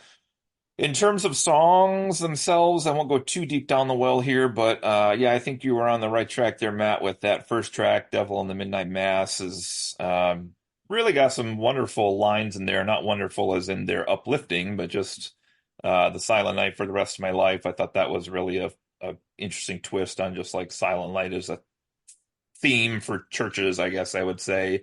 And then I did like, he has a line later that says, "Put my trust in God that day, not the man that taught his way," which I actually thought was kind of a refreshing take on like the church has had so many scandals and people have kind of, brought up all the bad things the church has done. But for somebody to like put a lyric in there that's like, this guy abuses me or abuses little boys, but that wasn't enough to like end my faith in religion. It was enough for me to like double down on religion and be like, this guy's the problem, not the religion, which I thought was kind of a fresh take on that because I feel like usually you're either pro-church or against the church. So a lot of songs in here, as you guys noted, about seemingly things like war and soldiers and following orders and things of that nature, which I agree with you all is a little humorous that they're a Canadian band because I'm like, you're kind of like the supporting role in everything most typically, but that's pretty fun. The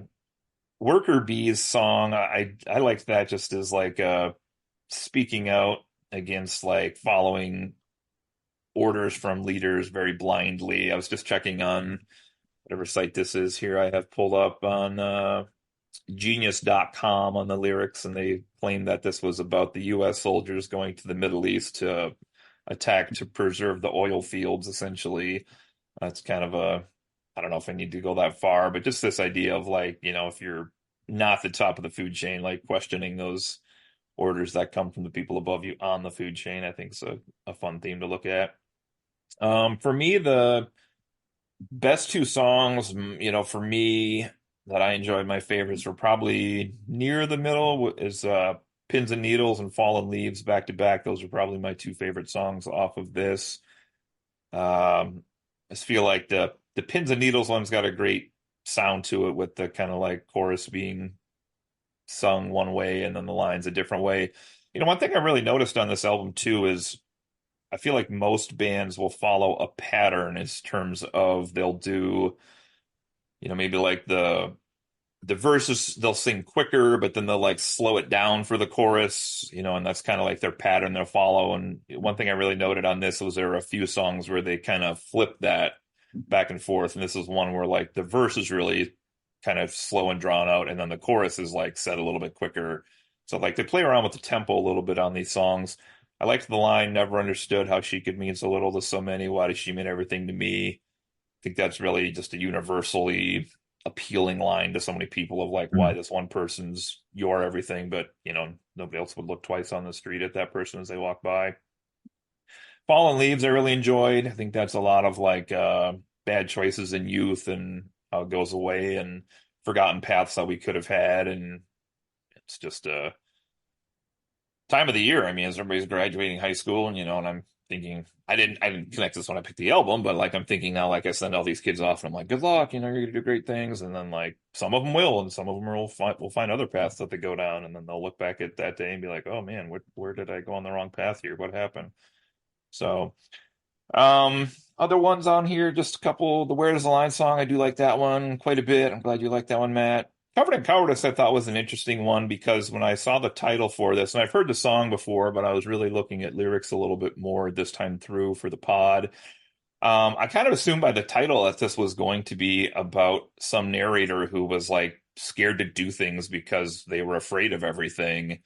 And then like listening to the lyrics, like it's kind of the opposite of that. It's kind of like how the people picking on you are really the insecure ones and like aren't real human beings. And they're the ones that are like covered by this facade of cowardice and basically like commentary on them and like how we treat each other in society more so than like you as a person dealing with them. So I thought that was again kind of a fun little flip on the script.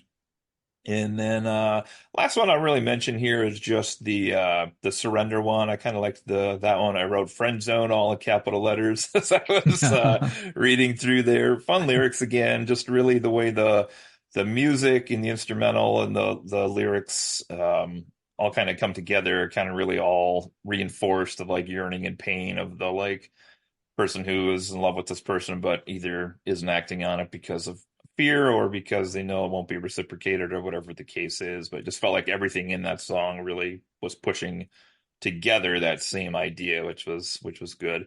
I do agree the end of the album falls off a little bit for me. I think Navy Song and Perfect World were the lowest songs I had on this, although as many times as I've heard this album before, I don't think I realized that Perfect World actually has the lyric Control Alt Deleted sang 6 times. I don't think I ever picked up on that before, but I was like, I noticed it. That's interesting. I saw that, and then I think that's how I missed the click goes the gun or whatever, because I saw that, and I think my mind just shut off after I saw Control Alt Delete. Yeah, I don't know why. I think he like sings it too as like Control. He like kind of shouts, and then he like kind of slurs Alt Deleted into like what I always thought was more or less one word. So I don't think I ever picked up what he was actually saying there before. He's like, so it's like, oh, okay.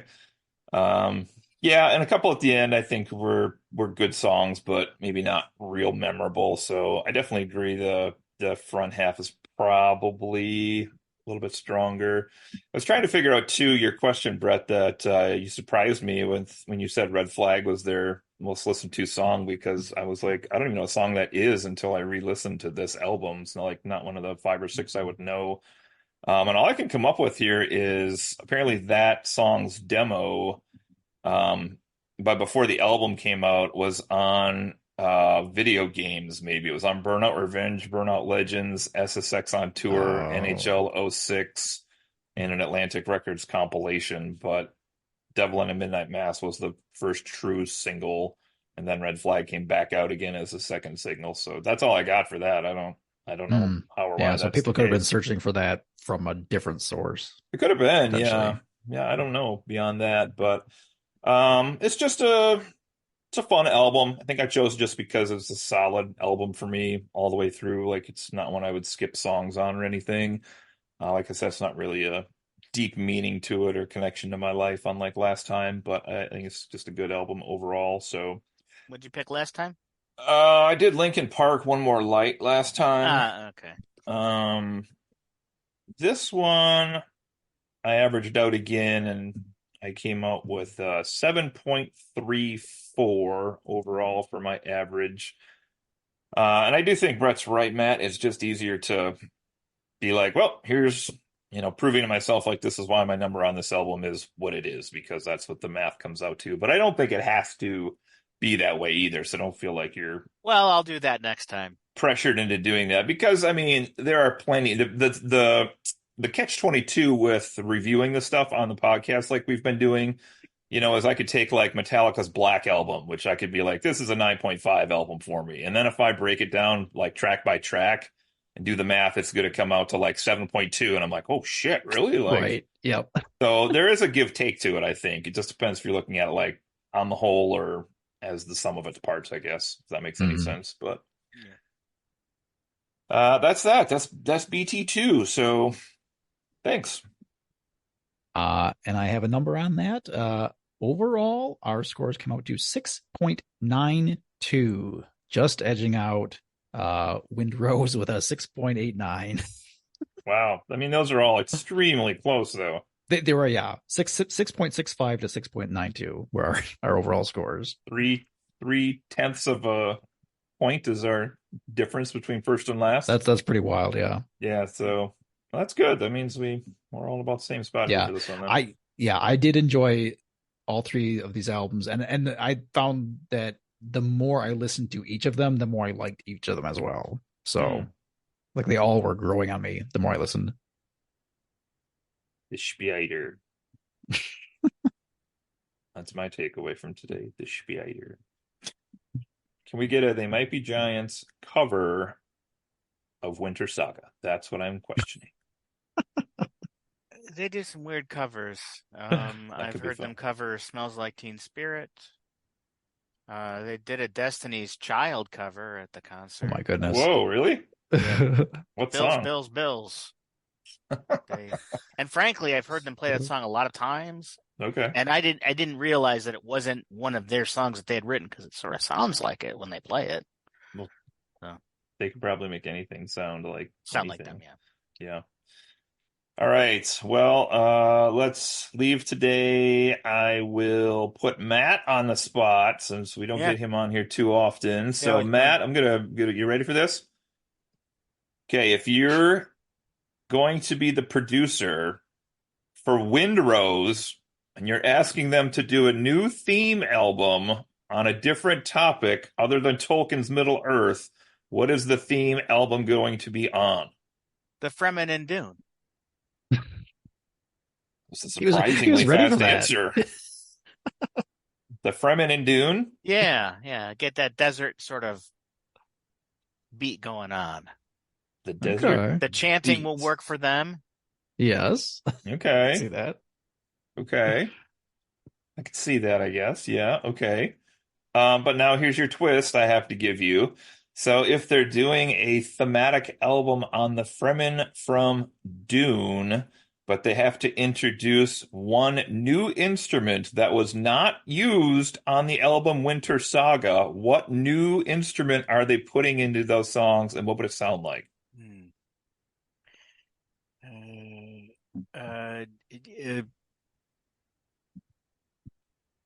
I think, boy, I'm torn between a sitar and a didgeridoo.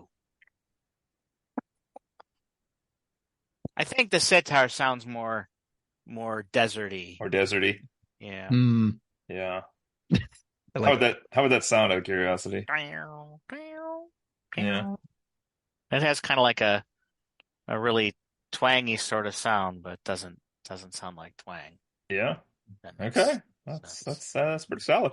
I feel like you kind of rehearsed that somehow, but I don't know how you could have. So he's from the future. Matt Radio. I invent time travel just so that I can come back and give a better response. Just for that podcast. Yes. All right, sweet. All right, everybody. I think that is going to wrap us up here on Album Exchange 2. I think we have less crying and hurt feelings on this one, so that's good for future hosts that may come back on to Album Exchange 3 whenever that takes place. But until next time, this has been Cody and Brett and Matt. Check us out at fonpod.com. You can check us out all over social media as well, and see what we're all about. We got a lot of episodes out there. Check out our content. I think we are going to be doing some more role playing coming up soon. If you enjoyed our episode a few ago with the Eclipse phase, Justin's going to be running another standalone campaign for us coming up, and we'll take a look at that in the weeks to come, shall we say. So that's it for me, everybody. Take care, and this has been for Friends Occasionally Not Disagreeing. We'll see you later. See you next time. Bye. Hey, fondlings and fondlers. This has been another episode of Friends Occasionally Not Disagreeing, your favorite podcast. It's most people's favorite podcasts, or at least so my mom tells me.